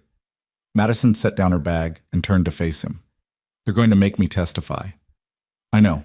They have surveillance, photos, recordings. They know I've been staying with you. I know. Damian's jaw tightened. What did you tell them? Nothing. I invoked my right to counsel before they could ask real questions. Madison's hands clenched. But they're not going to stop. They're going to subpoena me, put me in front of a grand jury and ask questions I can't answer without either perjuring myself or destroying you. Then you perjure yourself. Madison's breath caught. What? You lie. Damian said it simply, like he was suggesting she order coffee. Under oath. To the grand jury. You tell them we're casual acquaintances, that you interviewed me once and occasionally see me socially. Nothing intimate. Nothing that suggests deep involvement. That's a felony. That's survival. Damian stepped closer. because the truth will get you indicted as an accomplice. They'll claim you knowingly assisted criminal activity by maintaining a relationship with me. They'll destroy your life to get to mine. So your solution is I commit perjury and go to prison for that instead? My solution is you lie convincingly enough that they can't prove it's perjury. His eyes held hers with cold certainty. I'll provide documentation showing we barely know each other. Fake correspondence, false timelines, witnesses who will testify we've met maybe twice in 6 months. Madison's stomach turned. You're asking me to construct an entire false narrative. I'm asking you to protect yourself using the same tactics they're using to destroy you. Damien's voice dropped lower. This is my world, Madison. This is how survival works. You don't tell the truth. You tell the version of truth that keeps you alive. I can't. Yes, you can. He cupped her face with both hands, forcing her to meet his eyes. Because the alternative is you tell the truth, they indict you as an accomplice, and you spend the next 5 years in federal prison while I spend the next 20. Is that what you want? No? Then lie. The word came out harsh and desperate. Lie to them. Lie to the grand jury. Lie to everyone except me. Madison pulled away from his touch. And what happens when they catch me in the lie? Because they will, Damien. They've been building this case for months. They have evidence I haven't even seen yet. The second I commit perjury, they'll tear apart my testimony and prove I lied. Not if the lie is good enough. There is no lie good enough, Madison's voice cracked. They have photos of me entering your building at night and leaving the next morning. They have recordings of phone calls. They probably have surveillance footage of us at Maria, at your penthouse, at every location we've been together. How am I supposed to lie about that? Damien's expression went cold. Then we disappear. What? Both of us. Tonight. I have resources in place for exactly this scenario. New identities, offshore accounts, properties in countries with no extradition treaties. His voice was ice. We leave the country before the subpoena is formally served. We disappear so completely the FBI will spend years searching and never find us. Madison stared at him. You're talking about running. I'm talking about surviving. By abandoning everything? My career? My family? My entire life? Your career is already gone, Damien said bluntly. Your family thinks you're a criminal. Your life as Madison Cole is over the second that subpoena gets served. The only question is whether you go down with it or you start over somewhere else. With you. Yes. As what? Your accomplice? Your possession? Another Sarah Chen waiting to be disposed of when I stop being useful? Damien's jaw tightened. I told you Sarah is alive. You told me a lot of things. Madison's voice rose. You told me I had a choice. You told me you'd let me walk away if I wanted. You told me this thing between us was real. But the second things get difficult, your solution is I commit perjury or flee the country. Those aren't choices, Damien. Those are ultimatums. What do you want me to say? Damien's control finally cracked. That I have a magic solution that lets you keep your integrity and your freedom while the federal government is actively trying to destroy both? I don't. This is the reality. You're in my world now, and my world doesn't care about moral high ground. It cares about survival. Then maybe I shouldn't be in your world.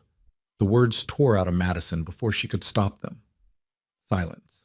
Damien looked like she'd physically struck him. Is that what you want? He asked quietly. To walk away? Madison's chest heaved. I don't know what I want anymore. 3 weeks ago, I was a struggling freelancer trying to survive a family reunion. Now I'm facing federal indictment because I was stupid enough to fall for someone who operates outside every moral boundary I've ever had. I never lied about who I was. No, you just made me fall in love with you anyway. The confession exploded out of Madison like a gunshot. You made me care about you. You made me believe this thing between us was real. And now you're asking me to throw away everything I am to protect you from consequences you created. Damien's expression shifted. Pain and hope, and something that looked terrifyingly close to desperation. You love me, he said. That's what you heard? Not the part about how you're destroying my life? You love me, he repeated, stepping closer. Say it again. Damien, say it. His hands came up to frame her face, grip gentle but insistent. Because I've spent 3 hours terrified the FBI convinced you I'm a monster, that you'd walk away and never look back, that I'd lost the only person who's ever seen me as human. His voice cracked. So say it again. Tell me I didn't imagine it. Madison's eyes burned with tears she refused to let fall. I love you, and I hate myself for it. Damien kissed her, desperate and possessive and achingly tender all at once, like he was trying to memorize the taste of her before she disappeared. Madison kissed him back because she was weak and foolish and completely doomed. When they finally broke apart, both breathing hard, Damien pressed his forehead against hers. I love you too, he whispered, which is why I need you to trust me when I say running is the only option that keeps you safe. Running makes me guilty. Staying makes you dead. His voice was flat and certain. The FBI doesn't want your testimony, Madison. They want leverage. They want me desperate enough to make mistakes. And the fastest way to make me desperate is to threaten the one person I actually care about. Madison's blood went cold. What are you saying? I'm saying someone leaked your location to the media outside my building this afternoon. Someone made sure cameras were there when the FBI picked you up. Someone is orchestrating this entire situation to maximum public damage. Damien pulled back enough to meet her eyes. This isn't standard procedure. This is targeted destruction. And I need to figure out who's behind it before they escalate to actual violence. Violence against who? You. The word hung between them like a death sentence. Madison's hand started shaking. The FBI didn't send those documents about Sarah Chen, Damien interrupted. Someone else did. Someone who knew exactly what evidence would destroy your trust in me. Someone who's playing a much bigger game than federal prosecution. Who? I don't know yet. His expression went cold. But I'm going to find out. Madison's phone buzzed. She pulled it out with trembling hands. Email notification. Sender. A friend. Subject. Final warning. Her stomach dropped as she opened it. A single photograph. Madison and Damien kissing in the safe house apartment, taken from outside the window, taken 3 minutes ago. Below the photo, a single line of text. You had your chance to walk away. Now it's too late. Check the news. Madison's hands went numb. She opened her browser and searched her own name. The top result made her vision blur. Breaking. FBI sources. Confirm Madison Cole. Under investigation for conspiracy to obstruct justice. The article was dated 11 minutes ago. No, Madison whispered. No, no, no. Damien took the phone from her shaking hands, read the article, and his expression went murderous. They leaked it, he said flatly. They told the press you're under investigation before they even formally indicted you. Why would they? To destroy your credibility before you can defend yourself. Damien's voice was cold fury. Now anything you say will be dismissed as lies from a desperate accomplice. Any testimony you give will be worthless because they've already convicted you in the court of public opinion. Madison's legs gave out. She collapsed onto the worn couch, chest heaving, mind spiraling into panic so complete she couldn't breathe. This was it, the complete destruction Ross had warned her about. Her career was gone. Her reputation was gone. Her freedom was about to be gone. And all because she'd been stupid enough to fall in love with a man the world considered a monster. Damien knelt in front of her, hands gripping her shoulders. Look at me, he commanded. Madison, look at me. She forced her eyes to focus on his face. We're leaving, he said, but tonight, within the hour. I have a private jet fueled and waiting at Teterboro. We'll be in the air before the formal indictment gets filed. By tomorrow morning, we'll be somewhere the FBI can't touch us. Running makes me look guilty. You're already guilty in their eyes, Damien's voice was steel. This leak proves that. They're not interested in justice. They're interested in destroying you to get to me. So we remove you from the equation entirely. Madison's chest constricted. What about my mother? My family? I'll make sure they're protected. Protected how? By your armed guards? By becoming targets themselves? Her voice cracked. Everyone I care about becomes collateral damage in your world, Damien. That's what you're not understanding. This isn't just about me anymore. Then what do you want me to do? The desperation in his voice nearly broke her. Tell me what you need and I'll make it happen. Money? Resources? I'll relocate your entire family to somewhere safe if that's what it takes. I need you to let me go. Silence. Damien looked like she'd shot him. "What?" he whispered. "Let me go." Madison's tears finally spilled over. "Stop protecting me. Stop trying to save me. Let me walk out of here and face whatever's coming without dragging you down with me. I'm not letting you face this alone. You have to." Her hands gripped his wrists, holding on even as she tried to push him away. "Because if I stay with you, we both go down. But if I walk away now, if I cooperate with the FBI, if I give them everything they want about your operations, maybe they'll offer immunity. Maybe I can survive this." "By betraying me." Damien's voice went flat and cold. "By saving myself." Madison forced the words out, the way Sarah Chen did, the way anyone with self-preservation instinct would. Damien stood abruptly, backing away like she'd become toxic. "So that's it," he said. "That's your decision. You're going to testify against me." "I don't have a choice." "Yes, you do." His control finally shattered completely. "You have the choice to trust me, to believe that I will protect you, to accept that running is survival instead of cowardice. But you'd rather destroy us both than live with the guilt of choosing me over your moral high ground. That's not fair. None of this is fair." Damien's voice filled the small apartment. "I fell in love with you knowing exactly how dangerous it was, knowing it would make me weak, knowing it would give my enemies the perfect weapon to use against me. And I did it anyway because for the first time in 15 years, I wanted something more than power." He stopped, breathing hard. "But you're right. You should walk away.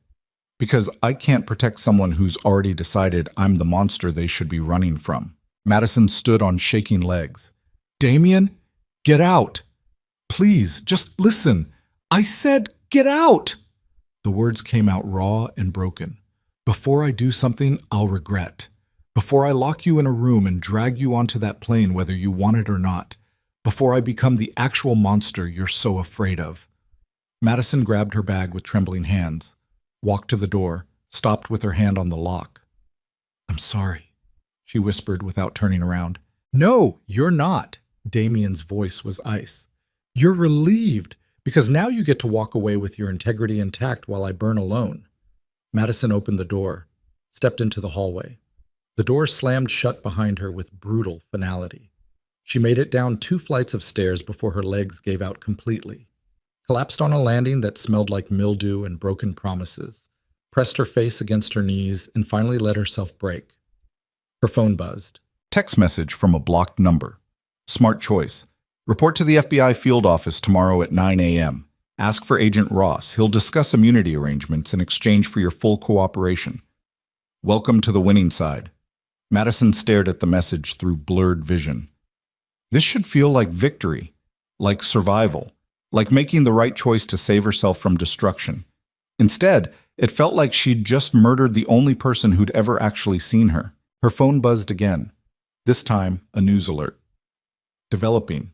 Damien Moretti's penthouse, raided by FBI and coordinated operation. Madison's stomach dropped. They were moving against him, right now, while he was vulnerable and distracted by her betrayal. She'd just handed them the perfect opportunity.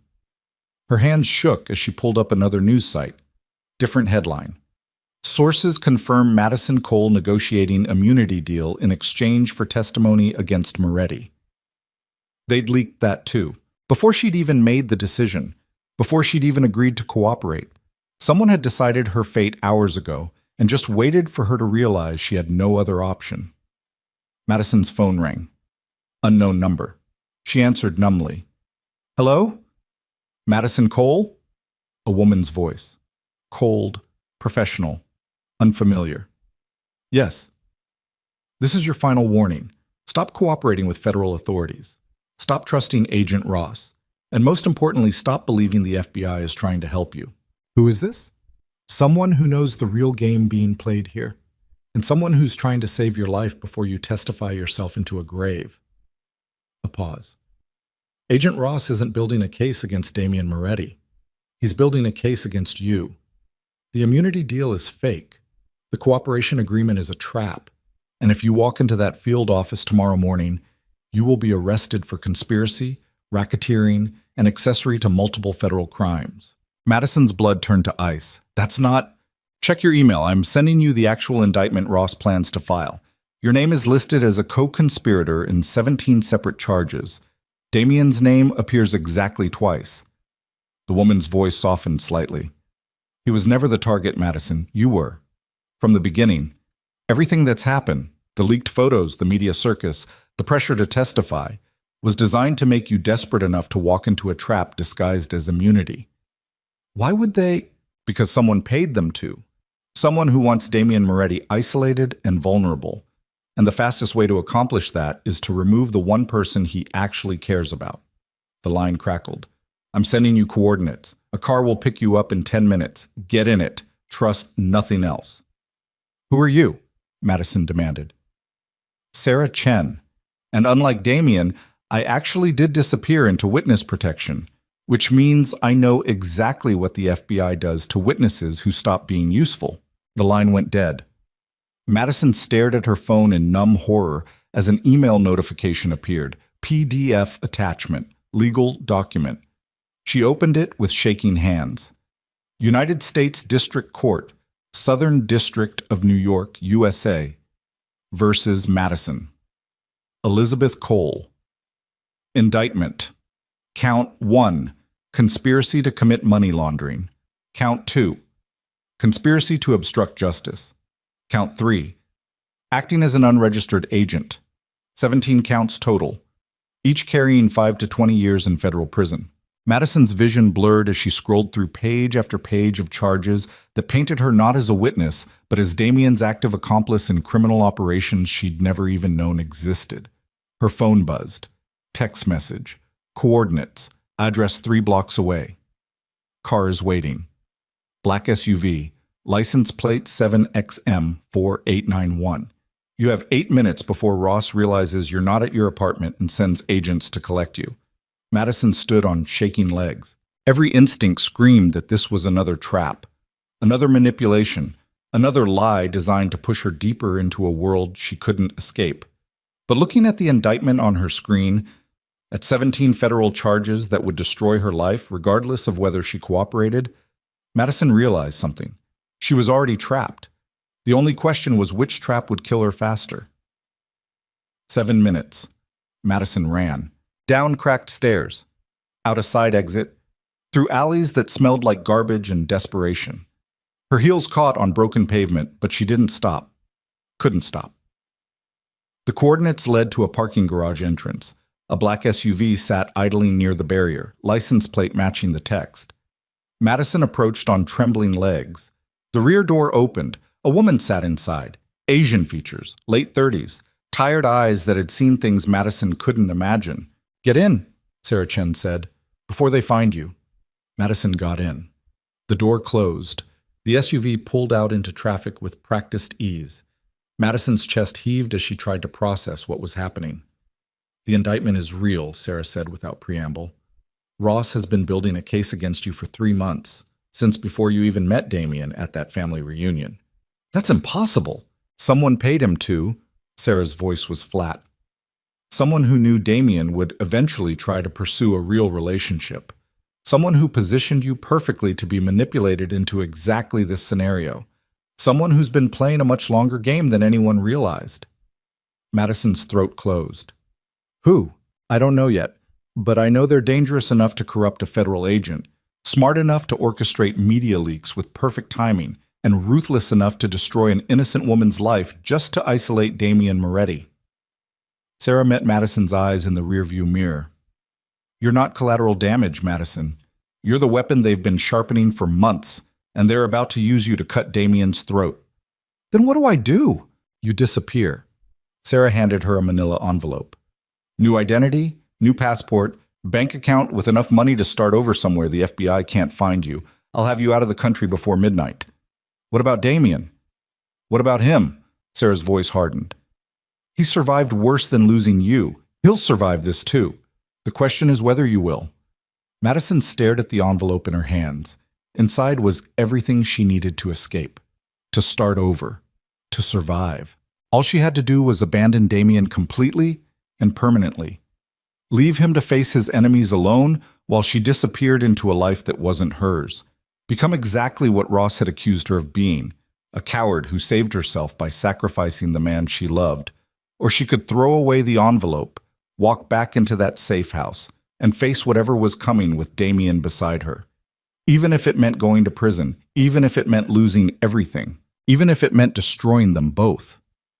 Madison's hands trembled as she stared at the envelope, the choice that would define the rest of her life. Run and survive alone, or stay and burn together. Outside the SUV windows, Manhattan blurred past in smears of light and shadow, a city that didn't care which choice she made, didn't care if she lived or died, didn't care that somewhere in a safe house apartment, a man who'd just admitted he loved her was probably tearing himself apart, wondering if she'd meant it when she said she loved him too. "I need to make a call," Madison whispered. "No calls," Sarah said firmly. "They're monitoring everything. The second you contact anyone, they'll triangulate your location. I don't care." Madison pulled out her phone. "I need to talk to him." "Madison, please." Her voice cracked. "Just one call. Then I'll decide." Sarah's expression softened with something that looked like pity. "Make it fast," she said. Madison dialed Damien's number. It rang once, twice, 3 times. Then his voice, rough and guarded. "Madison, it's me," she whispered.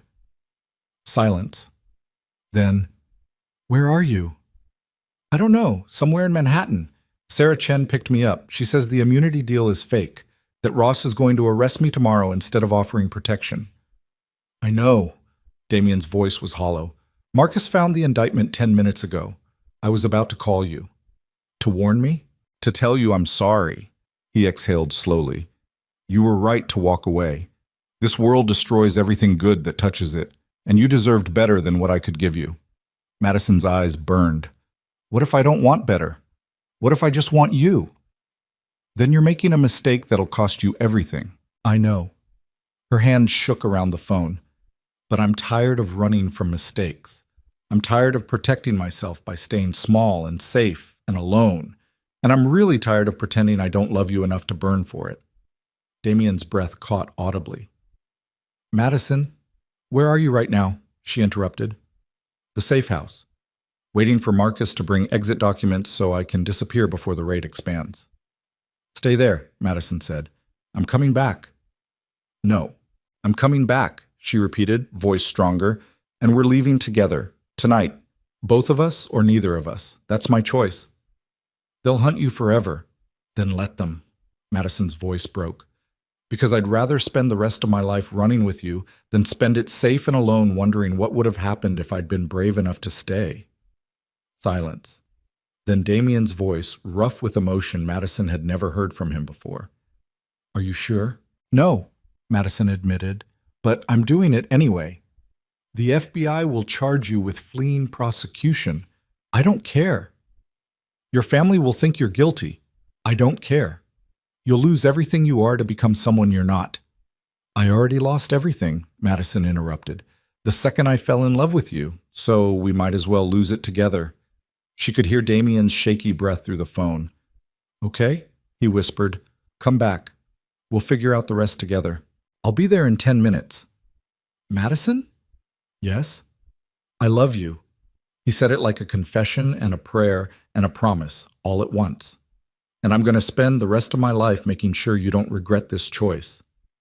"I already regret it," Madison said, "but I'm choosing it anyway." She hung up, looked at Sarah in the rearview mirror.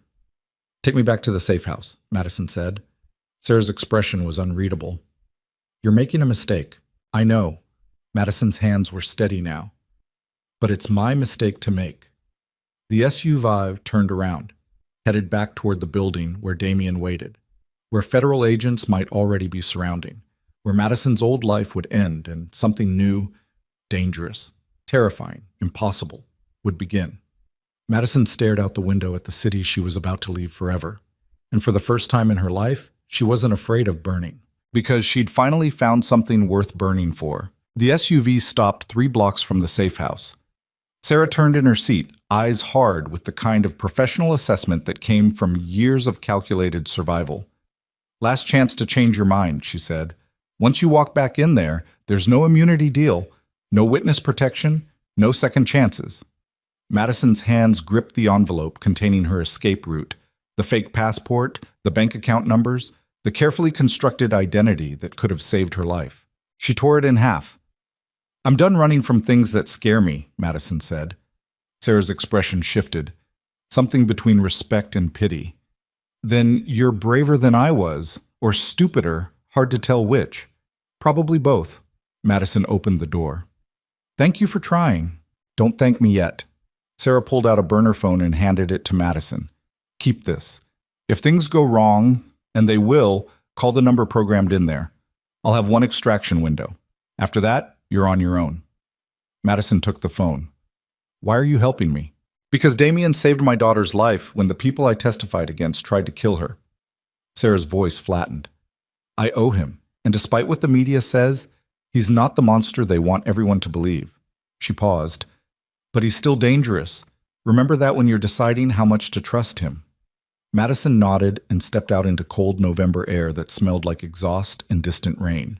The SUV pulled away, leaving her alone on a street corner 3 blocks from a decision that would define the rest of her life.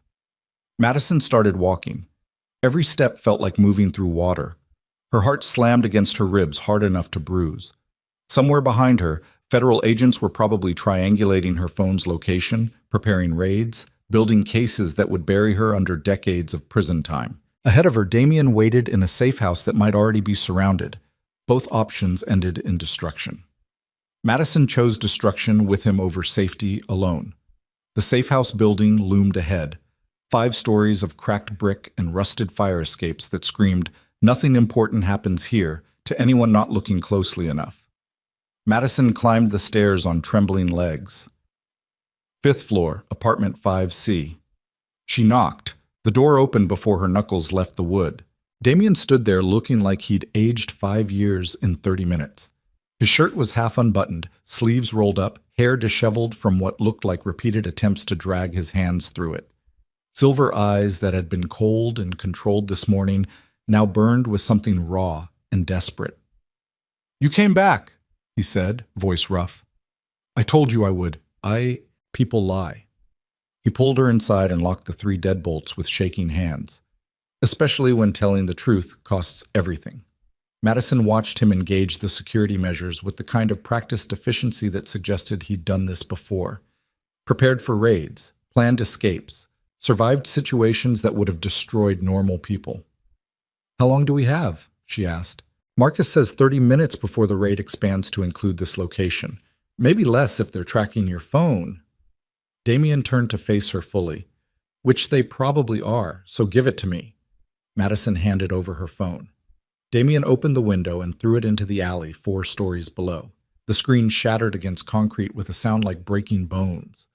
"That was my entire life," Madison said. "Your entire life is standing in this room, deciding whether to trust me." Damien crossed to a duffel bag sitting near the door and pulled out 2 passports. New identities, matching documentation, bank accounts with enough money to disappear for years if we're careful. He handed her one. "Rachel Morgan, Canadian citizen, corporate consultant, completely clean background." Madison opened the passport and stared at her own face above a name that meant nothing. "Who am I running from?" she asked. "The FBI? Or whoever's been orchestrating this whole thing?" "Both." Damien pulled out his phone, not the one he'd been using, a different burner, and showed her a photo.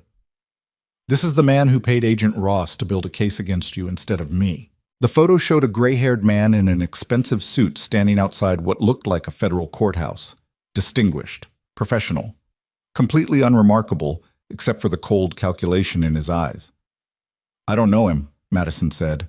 "Victor Castellanos, federal prosecutor. 20-year career convicting organized crime figures with a 93% success rate." Damien's voice went flat. "He's also been on my family's payroll for the past decade, feeding us information about ongoing investigations in exchange for money that's made him very wealthy and very untouchable." Madison's stomach dropped. "You corrupted a federal prosecutor?" "My father corrupted him. I inherited the arrangement when I took over the organization 8 years ago." Damien set down the phone. Victor has protected me from 17 separate federal investigations, made evidence disappear, buried witnesses, destroyed cases before they could reach grand juries. Then why is he coming after me now? Because 3 months ago, I told him I wanted out. Damien's jaw tightened.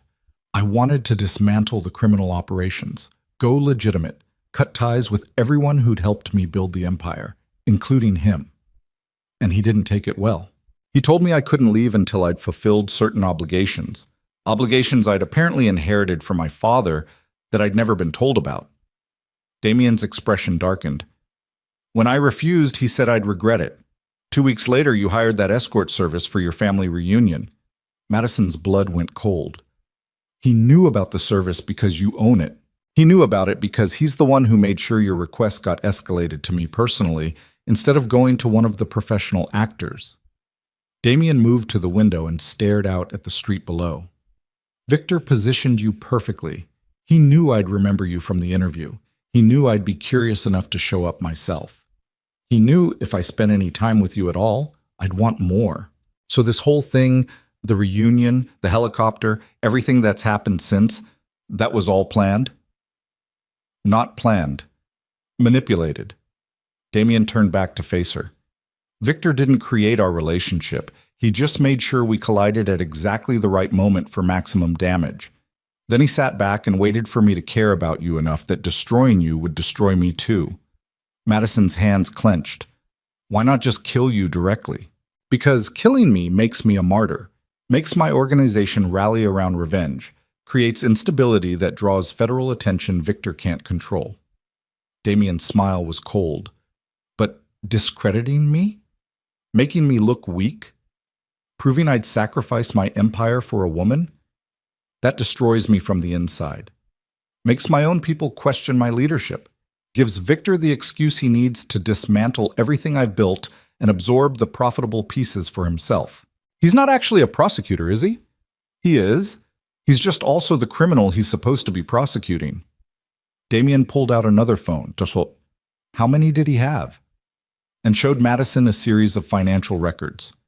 Victor Castellanos owned shell companies in 7 countries, offshore accounts worth an estimated $200 million, real estate holdings that generate enough passive income to fund a small army. Madison scrolled through the evidence with numb hands. This is enough to put him away for life. If anyone believed it came from a legitimate source instead of from me, Damien's voice was bitter. But I'm a known criminal. My testimony is worthless in court. Any evidence I provide will be dismissed as fabricated revenge against a prosecutor who got too close to the truth. Then what do we do with it? We use it as leverage. Damien took back the phone. We make Victor understand that if he destroys you, I'll burn his entire empire to the ground. Consequences be damned. That's mutually assured destruction. That's survival. Damien stepped closer, eyes burning with intensity that made Madison's breath catch.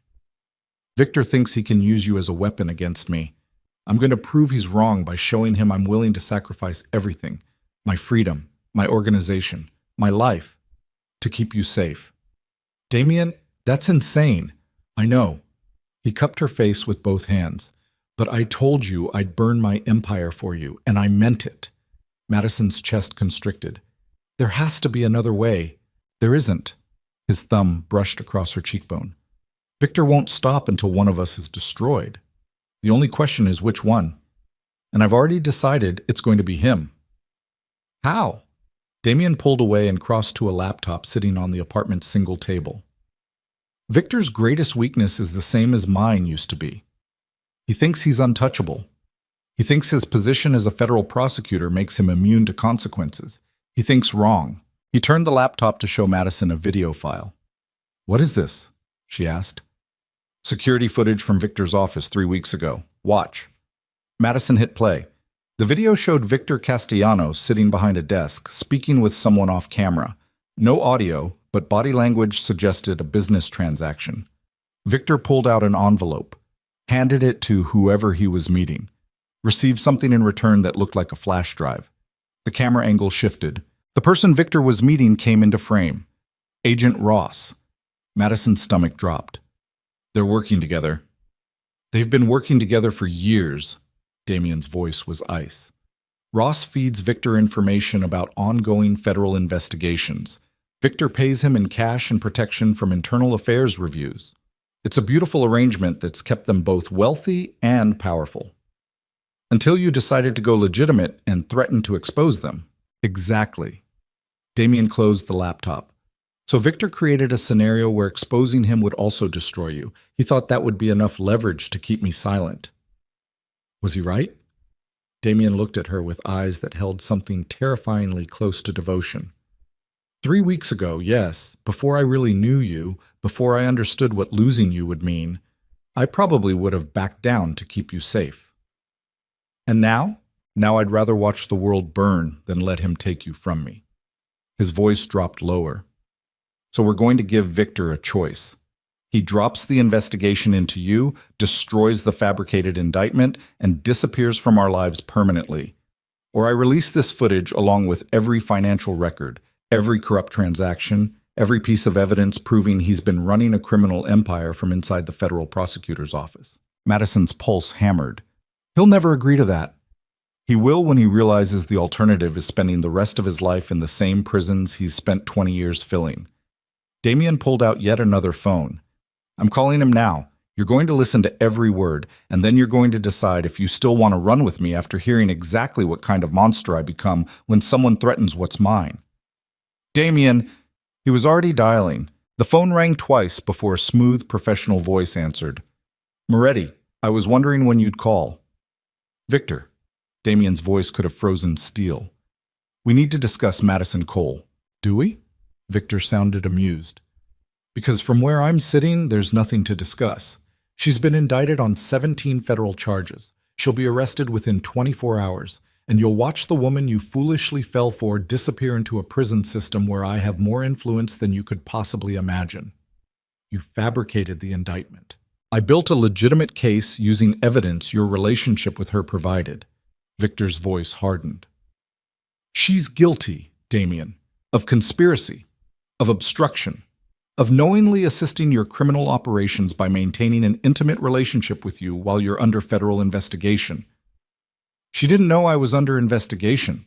Ignorance isn't a defense, and besides, we both know she's smarter than that. She interviewed you 6 months ago using a false identity. She knew exactly who you were, which makes her either a co-conspirator or an undercover investigator. Victor paused. Either way, she's mine now. Damien's hands tightened around the phone. I have evidence of your corruption, financial records, video footage, proof you've been running a criminal enterprise from inside the prosecutor's office for years. Silence. Then Victor laughed, cold and genuinely amused. And who would believe that evidence coming from you? You're a known criminal, Damien. Your testimony is worthless. Any evidence you provide will be dismissed as fabricated revenge. Not if it comes from Madison. The laughter stopped. Excuse me? Victor's voice went dangerously quiet. Madison Cole, investigative journalist with a reputation for exposing corruption. If she publishes the evidence showing you're corrupt, if she writes a story documenting every transaction, every payoff, every crime you've committed while pretending to prosecute criminals, people will believe her. Damien's smile was savage. Because unlike me, she has credibility. And you just gave her the perfect motivation to destroy you by threatening to put her in prison for crimes she didn't commit. She'll never— She's standing right here, Damien interrupted, listening to every word, deciding right now whether to run with me or stay and fight you, and I think we both know which option she's going to choose. Madison's heart slammed against her ribs. This was it, the moment Damien had been building toward, the choice he'd engineered to give her power in a situation designed to leave her powerless. Victor could destroy her with a fabricated indictment, but she could destroy him with the truth. Mutually assured destruction, except one of them was actually guilty. Put her on the phone, Victor said quietly. Damien looked at Madison, silent question in his eyes. She took the phone. Hello, Victor, Madison said, voice steadier than she felt. Miss Cole. Victor's tone shifted. Professional, almost sympathetic. You're making a terrible mistake. Damien Moretti is using you as a weapon against me. Once you've served your purpose, he'll dispose of you the same way he's disposed of everyone else who got too close. Like Sarah Chen? Exactly like Sarah Chen. Victor's voice hardened. Do you know what really happened to her? Not the pretty story Damien told you about witness protection and new identities. The truth. Madison's throat tightened. Tell me. Sarah Chen testified against Damien's organization, provided evidence that should have sent him to prison for 20 years. But the evidence mysteriously disappeared before trial. Witnesses recanted. The case collapsed. Victor paused. Sarah went into witness protection not because Damien arranged it, but because she was terrified he'd kill her for betraying him. She's been in hiding for 3 years. Alone, afraid, destroyed by the same man who's currently promising to protect you. That's not what she told me. She told you what Damien paid her to tell you. Victor's voice dropped lower. He controls her, Madison. He controls everyone. And if you align yourself with him against me, you'll spend the rest of your life looking over your shoulder wondering when he'll decide you're too dangerous to keep alive. Madison looked at Damien.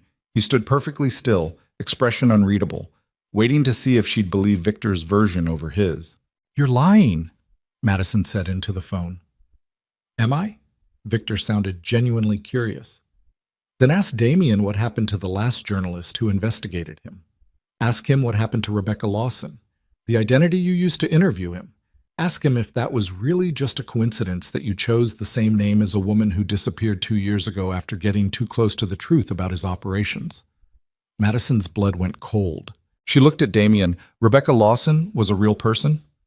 Damien's jaw tightened. Yes. What happened to her? She was an investigative journalist for the Tribune. She spent 6 months building a case against my organization, got close to people I worked with, convinced them to talk, built evidence that should have buried me. His voice flattened. Then she disappeared. Did you kill her? No. Damien's eyes held hers without flinching. One of my competitors did, because she'd also been investigating them, and they decided she was too dangerous to let live. I found out 3 days too late to save her. But you didn't tell the police. I told her family. Damien's expression was granite. I gave them enough information to understand what happened and why.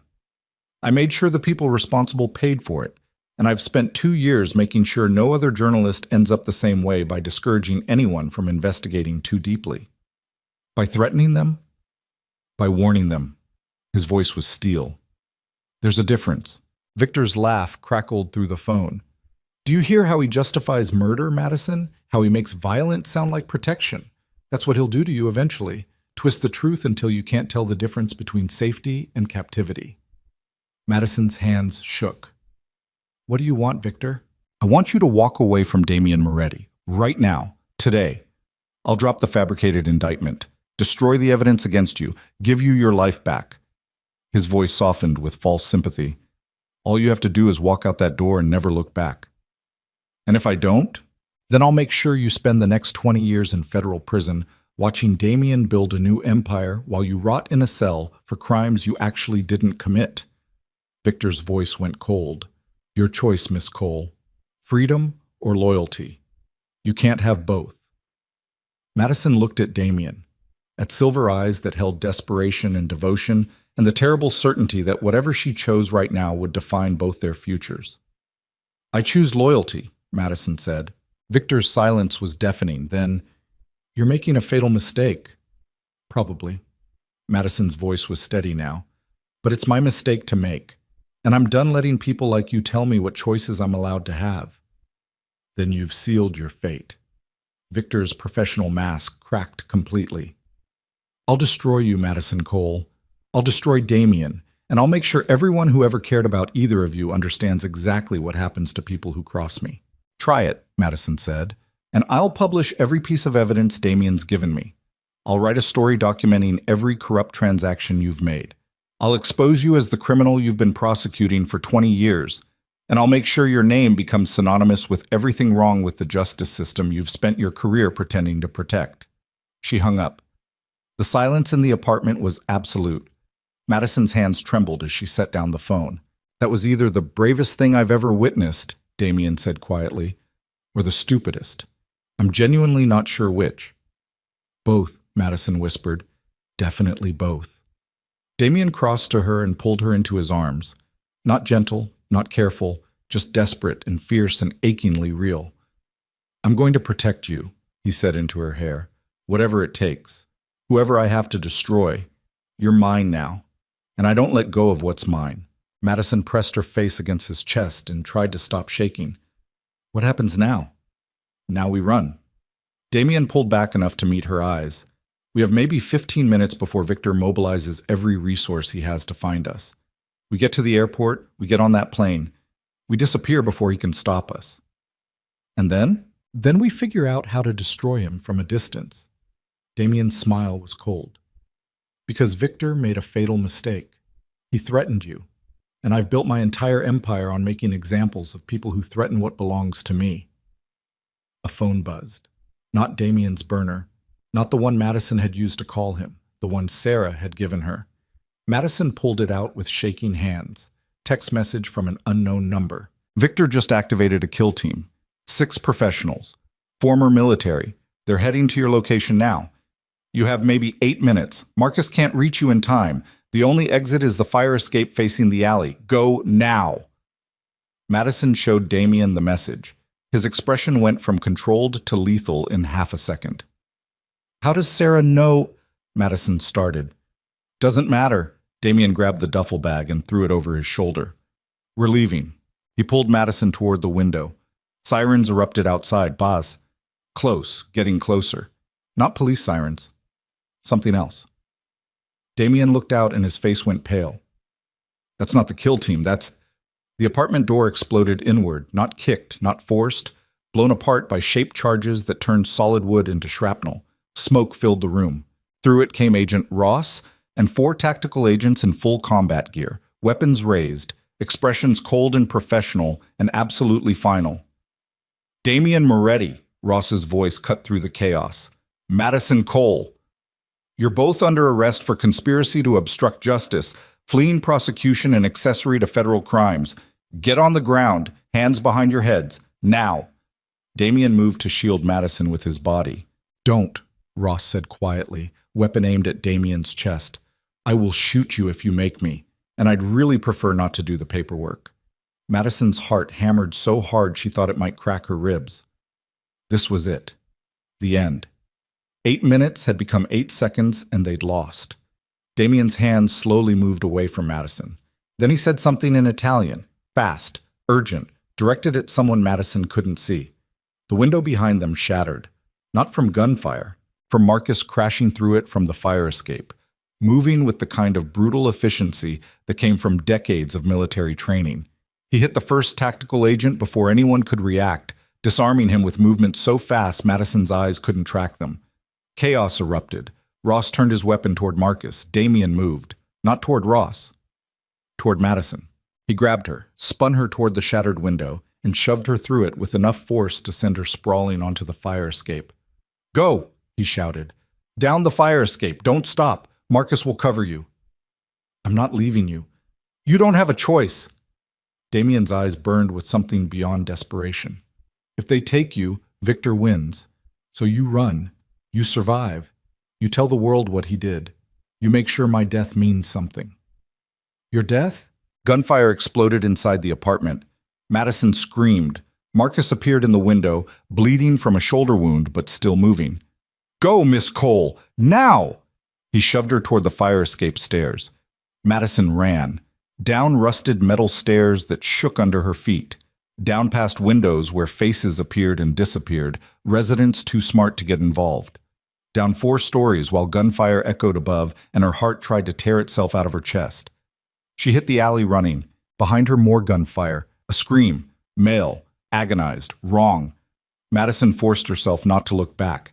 She ran through alleys that smelled like garbage and desperation. Lungs burning, vision blurring with tears she couldn't afford to shed. A black SUV screeched around the corner. Sarah Chen behind the wheel. Get in! She shouted. Madison threw herself into the passenger seat. The SUV accelerated before she'd even closed the door. Damien! Madison gasped. I know. Sarah's voice was flat. Marcus triggered the emergency protocol, which means Damien's either captured or dead. We have to go back. We can't. Sarah took a corner so fast the tires screamed. That's what the protocol means. Keep Madison safe at all costs, even if it costs everything else. I don't care about the protocol. Damien does. Sarah's eyes flicked to the rearview mirror. And he just sacrificed himself to give you time to escape. So you're going to honor that sacrifice by surviving long enough to destroy the man who orchestrated this entire nightmare. Madison pressed her hands against her face and tried not to scream. Behind them, sirens wailed. Ahead of them, the city sprawled in darkness. And somewhere in a blown-apart safe house, Damien Moretti was either bleeding out or being dragged into federal custody while Madison ran like the coward she'd sworn she'd never be. Sarah's phone rang. She answered on speaker. "Talk to me." Marcus's voice came through, rough with pain. "They have him. Damien surrendered to prevent them from pursuing Madison. Ross is transporting him to federal holding right now." "Is he hurt?" "Took a round in the side, not fatal, but he needs medical attention they're not giving him." Marcus exhaled roughly. "Ross wants to break him before lawyers arrive, before media gets wind of the arrest, before anyone can interfere." "How long do we have?" "Unknown, but Ross is operating off books right now, which means whatever he's planning, it's not official procedure." Sarah's hands tightened on the wheel. "Where are they taking him?" "I don't know, but Victor Castellanos just arrived at the scene, and he looked—" Marcus's voice cracked. "He looked like a man about to commit murder and call it justice." The line went dead. Sarah drove in silence for 3 blocks before pulling into an underground parking garage and killing the engine. She turned to Madison. "Here's what's going to happen," Sarah said. "I'm going to get you out of the country. Tonight. Within 2 hours. I have resources Damien doesn't know about, extraction routes Victor can't track. You'll be safe. And Damien? Damien's going to face whatever Victor has planned for him." Sarah's expression was granite. "And there's nothing you can do about it except survive long enough to make sure his sacrifice means something." Madison's hands clenched into fists. "No. Madison, no." She met Sarah's eyes with a certainty that came from somewhere deeper than logic or self-preservation. "I'm not running while the man I love is being tortured by a corrupt prosecutor. I'm not saving myself by abandoning him. I'm done being a coward. Going back is suicide. Then I'll die." Madison's voice was steel. "But I'll die fighting instead of living with the knowledge that I ran when he needed me most." Sarah stared at her for a long moment. Then she smiled, grim and fierce and genuinely impressed. "Okay," Sarah said. "Then we're going to need weapons, a very stupid plan, and the kind of luck that doesn't actually exist." She started the engine again. "Because we're about to wage war against a federal prosecutor who has unlimited resources and absolutely nothing to lose." "What kind of plan?" "The kind where we break into a federal facility, extract a wounded mafia boss from custody, and escape before Victor Castellanos realizes what's happening." Sarah's smile was savage. "It's going to be loud, bloody, and probably get us both killed." "When do we start?" "Now." Sarah pulled out her phone and made a call. "Marcus, I need you to gather everyone still loyal to Damien, everyone who owes him. Everyone who'd rather die than watch Victor Castellanos destroy the man who saved their lives." "How many people are we talking?" Marcus asked. "Enough to storm a federal holding facility and extract one extremely stubborn mafia boss who just sacrificed himself to save the woman he loves." Sarah glanced at Madison. "Because apparently Madison Cole is just as stubborn, and I'm too old to let her wage war alone." Madison's chest tightened with something that felt dangerously close to hope. "We're going to get him back," she said. "Probably not," Sarah replied honestly. "But we're going to die trying, and that's better than living with regret." The SUV accelerated out of the parking garage and back into the November night. Somewhere across the city, Damien Moretti was being held by people who wanted to destroy him. But for the first time in hours, he wasn't facing it alone, because Madison Cole had just declared war, and she was done running from the fight. The federal holding facility sat on the outskirts of Manhattan, like a concrete monument to institutional violence. 12 floors of reinforced steel and bulletproof glass, designed to contain the kind of people society had decided didn't deserve second chances. Madison stared at it through the SUV windshield and felt her resolve waver for the first time since deciding to wage war against Victor Castellanos. "That's a fortress," she said quietly. "Yes, Sarah's voice was flat. Which is why we're not going through the front door. Marcus sat in the back seat, shoulder wrapped in makeshift bandages that were already bleeding through. He'd gathered 6 people in the past 90 minutes. Former associates of Damien's organization who owed him enough to risk their lives breaking into a federal facility. Not an army. Barely a squad. But it was what they had. The building has 3 entry points, Marcus said, pulling up blueprints on a tablet. Main entrance with armed guards and metal detectors. Loading dock in the rear with vehicle barriers and surveillance. And a service entrance on the east side used by maintenance crews. Which one are we using? Madison asked. None of them. Marcus zoomed in on a section of the blueprint. We're using the underground parking garage. It connects to the building's lower levels through a service tunnel that's only monitored by cameras, not guards. Sarah's contact in building maintenance is going to create a power surge that kills the cameras for approximately 4 minutes. 4 minutes to get in, find Damien, and get out? Madison's voice cracked. That's impossible. It's all we have. Sarah checked her watch. The surge happens in 12 minutes, which means we move now or we don't move at all. Madison's hands trembled as she pulled on the Kevlar vest Sarah had provided. Too large, designed for someone with actual combat training instead of a freelance journalist who'd never held a gun in her life. Sarah handed her a pistol. I don't know how to use this, Madison said. Point it at things you want to stop existing. Pull the trigger. Repeat until the threat is neutralized or you're dead. Sarah's voice held grim humor. It's not complicated. I've never shot anyone. You're about to. Sarah met her eyes with the kind of hard certainty that came from experience. Because the people inside that building will kill you without hesitation if you give them the chance. So you don't give them the chance. You shoot first. You survive. You process the guilt later. Madison's stomach turned, but she took the gun. The SUV pulled into the parking garage and descended 3 levels into shadow and concrete that smelled like exhaust and institutional neglect. Sarah killed the engine near a service door marked with warnings about authorized personnel only. Marcus checked his watch. 2 minutes. The team assembled in silence. 6 hardened criminals who'd spent years following Damien's orders, 1 former witness who'd disappeared into protection to escape this exact world, and 1 terrified journalist who'd chosen loyalty over survival. It was the stupidest rescue attempt Madison had ever heard of. It was also the only chance Damien had. Listen carefully, Marcus said quietly. We have 4 minutes from the moment the power surge hits. We go in fast. We go in quiet until quiet stops being an option. Our intel says Damien's being held on sub-level 2 in an interrogation room Victor's been using off books. No official records, no oversight, just Victor and whoever he's brought in to make Damien talk. What if he's already dead? One of the team members asked. Then we retrieve his body and make sure Victor Castellanos pays for it. Marcus's voice was steel. Either way, we're not leaving him there. Silence. Then Sarah's phone buzzed. Power surge in 30 seconds. 4 minutes starting now. Good luck. Marcus moved to the service door and pulled out tools Madison didn't recognize. The lock clicked. The door opened into darkness that smelled like mildew and violence. They went in. The service tunnel was narrow and poorly lit, lined with pipes that dripped condensation and electrical conduits that hummed with dangerous current. Madison's heart slammed against her ribs so hard she thought everyone could hear it. No one spoke. They moved through the tunnel like ghosts, weapons raised, every step calculated to minimize noise. Ahead, the tunnel opened into a wider corridor. Marcus held up a fist.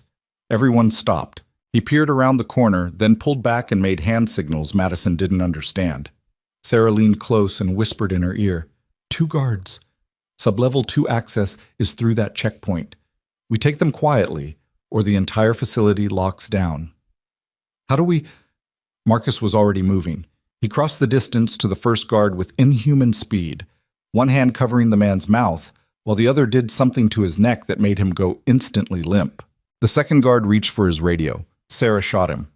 The suppressed gunshot was barely louder than a cough, but in the concrete silence it sounded like a cannon. The guard dropped. So much for quiet, one of the team muttered. Move! Marcus grabbed the first guard's access card and swiped it through the checkpoint reader. The door clicked open. We have maybe 2 minutes before someone notices these guards aren't responding to check-ins. They poured through the door into sublevel 2. The corridor was institutional white and fluorescent bright, the kind of environment designed to strip away humanity and leave only compliance. Doors lined both sides. Most were closed. A few stood open, revealing empty interrogation rooms with metal tables bolted to the floor and chairs designed for restraint. Marcus checked each room with practiced efficiency. Empty, empty, empty. Then he stopped outside the last door on the left. "He's in there," Marcus said quietly. "I can hear voices." Madison moved closer and pressed her ear against the door. Victor Castellanos' voice, controlled and professional. "I'm going to ask you one more time, Mr. Moretti. Where is Madison Cole?" Silence. Then a sound that made Madison's blood freeze. The wet, meaty impact of flesh against flesh. Damien's voice rough with pain. "I told you. She's gone. You'll never find her." "We both know that's a lie." Victor's tone never changed. "Sarah Chen is good, but she's not that good. We'll find Madison within 48 hours. The only question is whether you'll still be alive to watch her arrest." Another impact. Madison's hands clenched around the pistol. "We go in on 3, Marcus whispered. "Fast and overwhelming, neutralize threats, extract Damien, questions later." The team nodded. Marcus counted silently. 1, 2, 3. He kicked the door open. The room exploded into chaos. Victor Castellanos stood over Damien, who was zip-tied to a metal chair with blood running down his face from a cut above his eye. 2 men in tactical gear flanked Victor, private contractors, not federal agents, which meant this entire interrogation was off books and illegal. Marcus shot the first contractor before anyone could react. Sarah took the second. Victor dove for cover behind the table. Madison ran to Damien. His eyes widened when he saw her. "What the hell are you doing here?" "Saving you, apparently." Her hands shook as she pulled out a knife and cut through the zip ties. "Can you walk?" "I can run if it means getting you out of here." Damien stood, wincing from the gunshot wound in his side that had bled through the makeshift bandaging. "You were supposed to be on a plane to safety. Plans changed." Madison steadied him as he swayed. "I decided I'd rather storm a federal facility than live without you. We can discuss my poor decision-making later."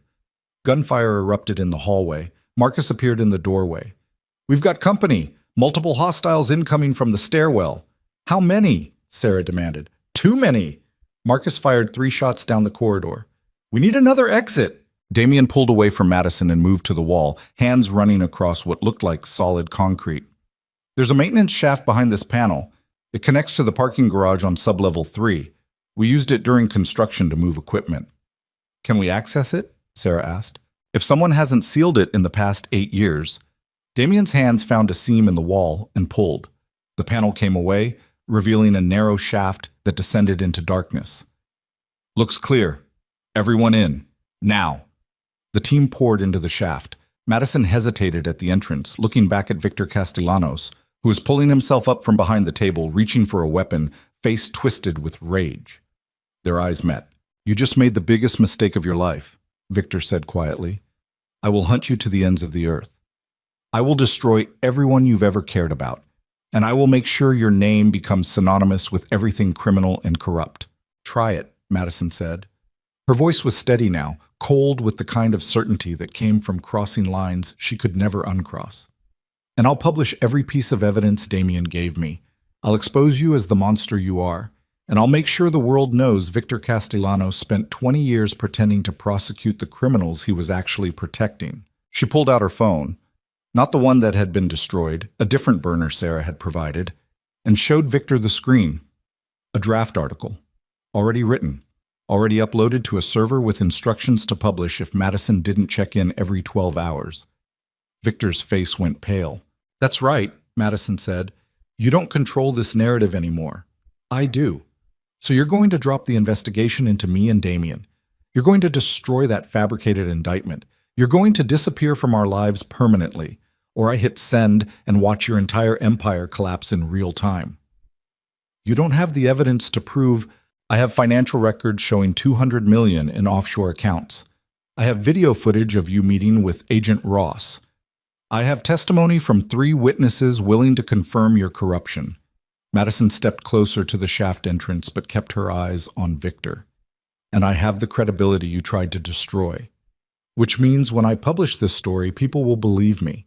Because unlike you, I'm not a monster pretending to be righteous.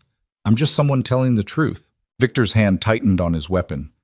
Don't, Damien's voice came from inside the shaft. You shoot her. Marcus puts 3 rounds in your chest before you can blink. You let her go. We all disappear, and you get to keep pretending you're one of the good guys. Victor looked between Madison and the shaft, calculating odds, weighing options. Then he lowered the weapon. This isn't over, he said. Yes, it is.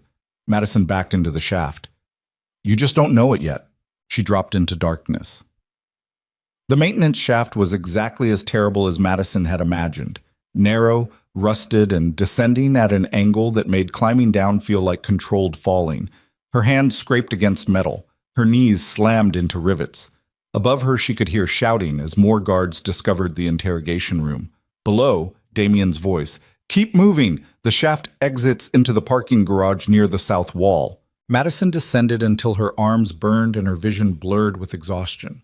Then she dropped the final 10 feet and landed hard on concrete that knocked the air from her lungs. Hands grabbed her.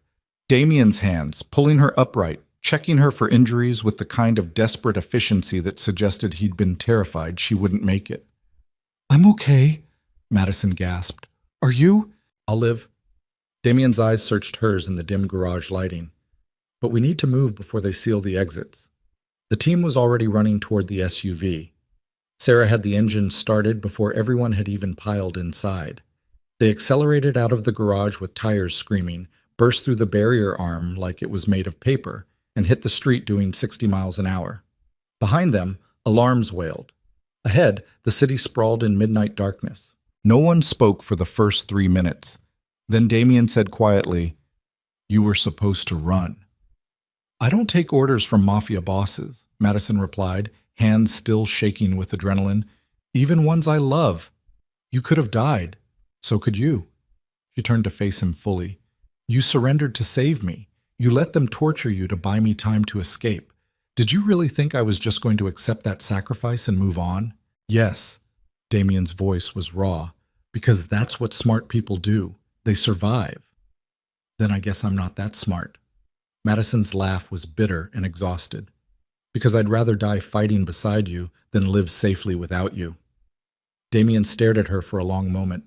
Then he pulled her into a kiss that tasted like blood and desperation and the terrifying realization that they'd both just committed crimes that would haunt them forever. When they broke apart, Sarah was watching them in the rearview mirror.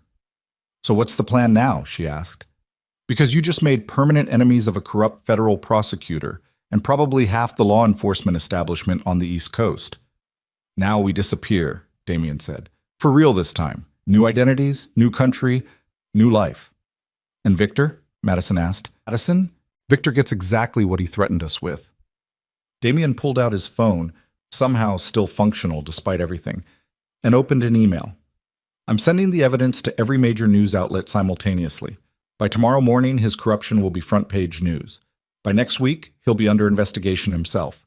By next month, he'll be in the same prison system he spent 20 years filling. That's not justice, Sarah said quietly. That's revenge. Sometimes they're the same thing. Damien hit send. Done. The evidence is out there. Nothing Victor can do will stop it now. Madison watched the city pass outside the window and tried to process what they'd just done. They'd stormed a federal facility. They'd shot guards and contractors. They'd threatened a prosecutor with exposure. They'd committed crimes that would earn them decades in prison if they were ever caught. And somehow, Madison didn't regret any of it, because the alternative was watching Damien die alone while she ran, and she was done running.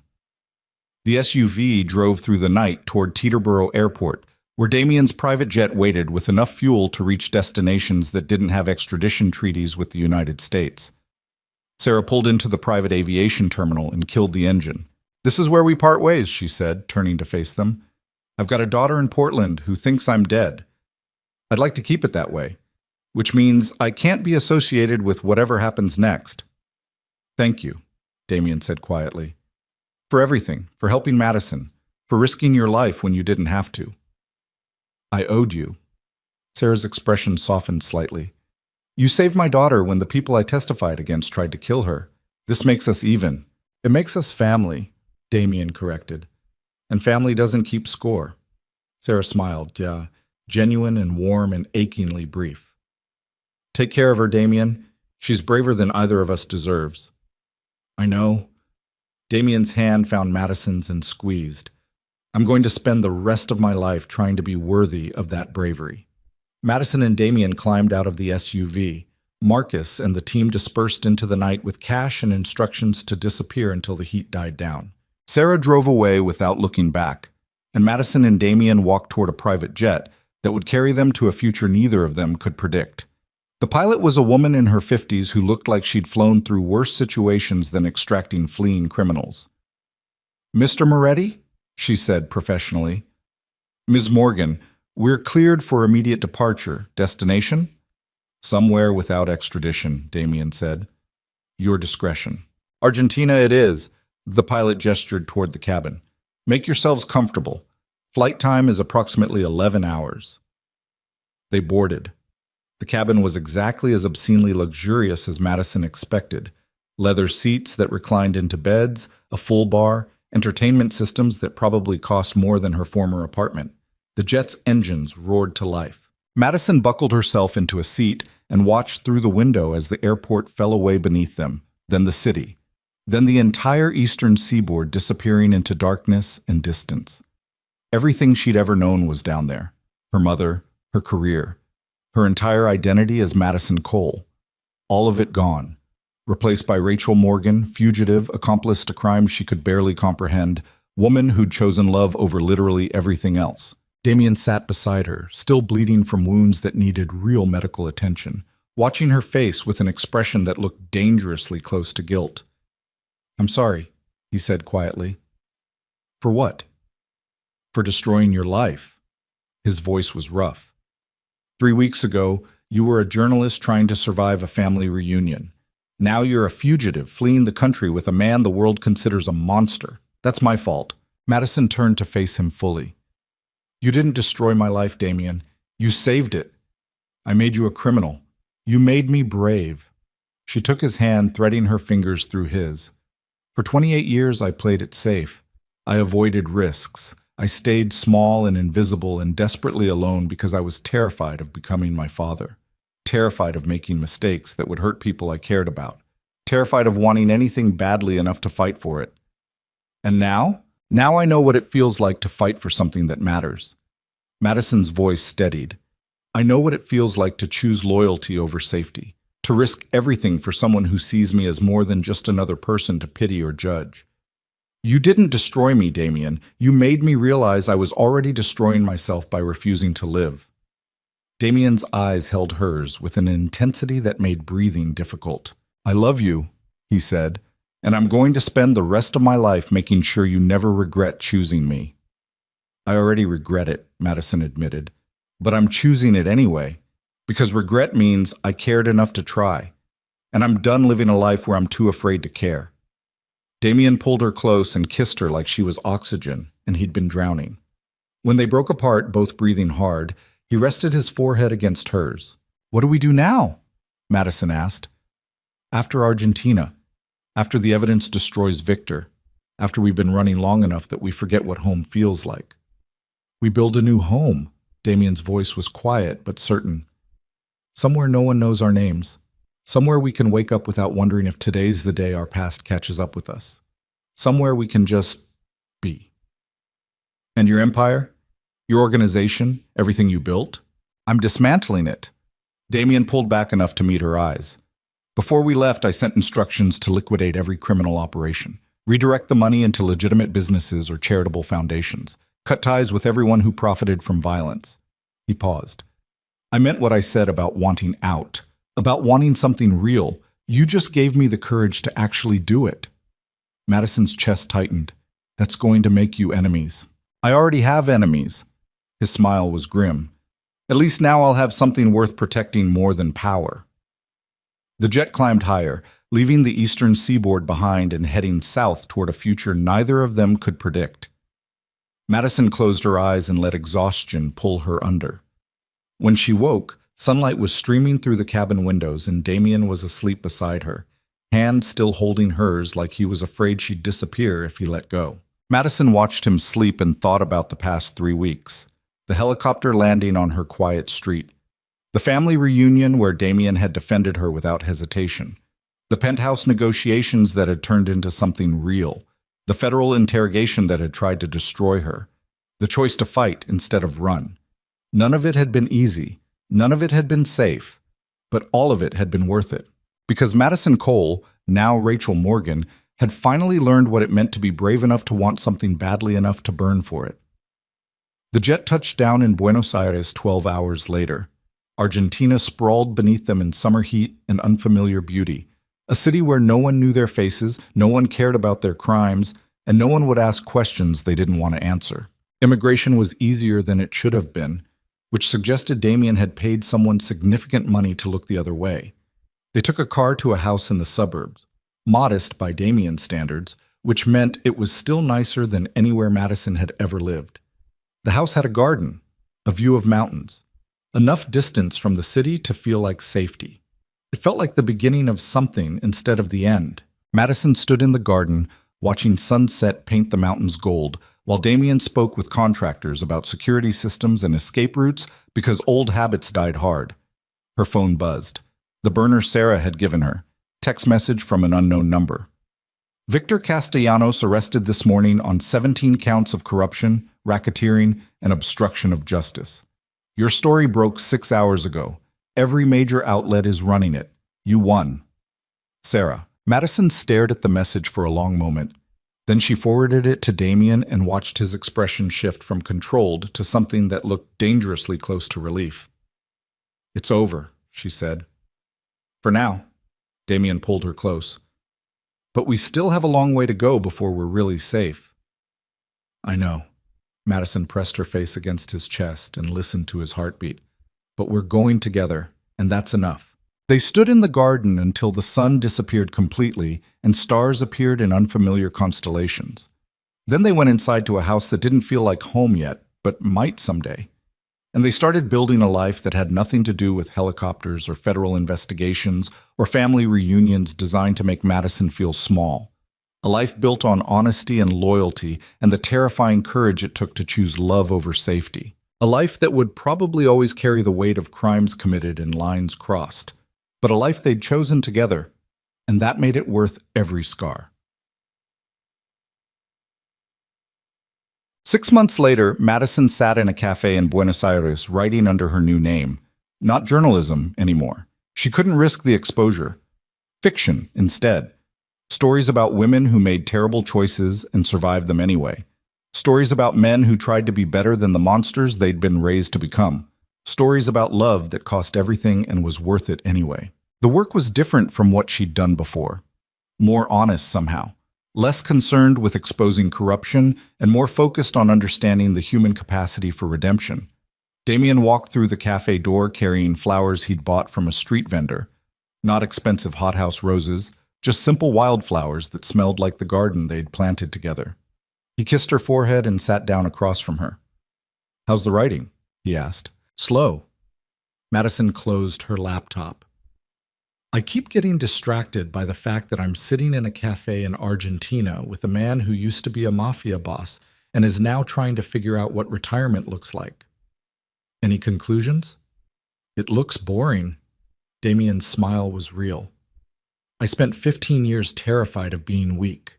Turns out being weak is actually kind of nice. You're not weak, you're just human. Same thing in my world. Then maybe you needed a new world. Madison reached across the table and took his hand. How are you doing? Really? Damien was quiet for a moment. I miss parts of it. The power, the certainty, the knowledge that I could solve any problem with enough money or violence. He paused. But I don't miss who I had to be to have those things. And I definitely don't miss being alone. You're not alone anymore. I know. His thumb brushed across her knuckles. That's the part that makes retirement bearable. Knowing I gave up an empire but gained something infinitely more valuable. Madison's phone buzzed. Email notification. From her mother. The first communication they'd had since Madison had disappeared 6 months ago.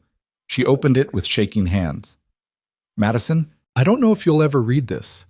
I don't know if you're even alive, but I need you to know that I understand why you left. And I'm sorry for what I said that last time we spoke. Your father destroyed our family with lies, but you saved yourself by finally telling the truth about who you are and what you want. That takes more courage than I ever had. I don't know if I'll ever see you again, but wherever you are, I hope you're happy. And I hope you found something worth the sacrifice. Love, Mom. Madison read the email 3 times, tears blurring the words. Then she showed it to Damien. Are you going to respond? He asked quietly. I don't know. Madison's voice cracked. Responding means admitting I'm alive, which means admitting I chose this life, which means accepting that I can never go back to being the person I was before I met you. Is that a bad thing? No. Madison wiped her eyes. It's just permanent, and permanence is terrifying. So is loneliness. Damien squeezed her hand. But we're not lonely anymore, we're just different. And different is better than empty. Madison stared at the email for another long moment. Then she hit reply and typed, Mom, I'm alive. I'm safe. I'm happy. And I'm sorry for everything this cost you. I can't tell you where I am. I can't promise I'll ever come home, but I can tell you that I finally understand what it means to fight for something instead of just surviving. Thank you for understanding, even if it took 6 months. Love, Madison. She hit send before she could talk herself out of it. The email disappeared into the void. Maybe her mother would respond.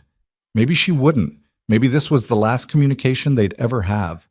But it was honest, and honesty was all Madison had left. She closed her laptop and looked at Damien, at silver eyes that had seen violence and chosen gentleness, at hands that had built an empire and were now learning to build a garden. Ready to go home? He asked. Yes. Madison stood and took his hand. Let's go home. They walked out of the cafe together into Buenos Aires sunshine. No helicopters this time. No family reunions. No federal agents or corrupt prosecutors or media circuses. Just 2 people who'd burned their old lives to the ground and were slowly building something new from the ashes. It wasn't perfect. It wasn't safe. It wasn't anything Madison had imagined when she'd hired a fake fiancé to survive one brutal family dinner. But it was real. And real was enough.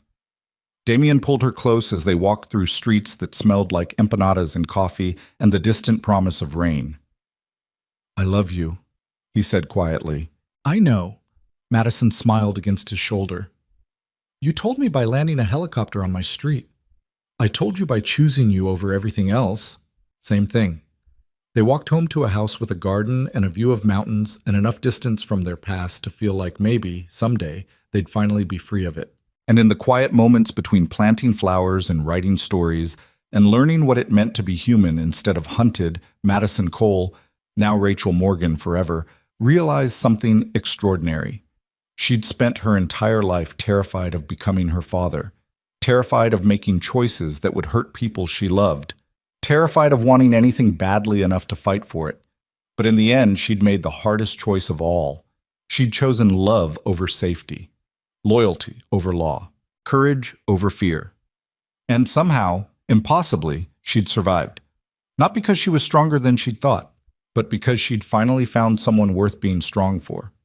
Damien Moretti had landed a helicopter on her quiet suburban street 3 weeks before her life exploded, and Madison Cole had chosen to burn with him instead of surviving alone. It was the worst decision she'd ever made. It was also the best. And that paradox, the way terrible choices could lead to beautiful outcomes, the way monsters could become human when someone loved them enough to see past the violence, became the foundation of every story Madison wrote for the rest of her life.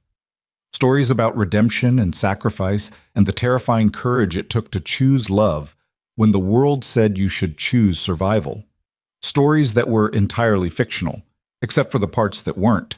And in a garden in Buenos Aires, while sunset painted the mountains gold and wildflowers bloomed in soil they'd planted together, Madison and Damien built a life that had nothing to do with the people they'd been and everything to do with the people they were becoming. It wasn't the ending Madison had imagined, but it was the ending she'd chosen, and that made all the difference.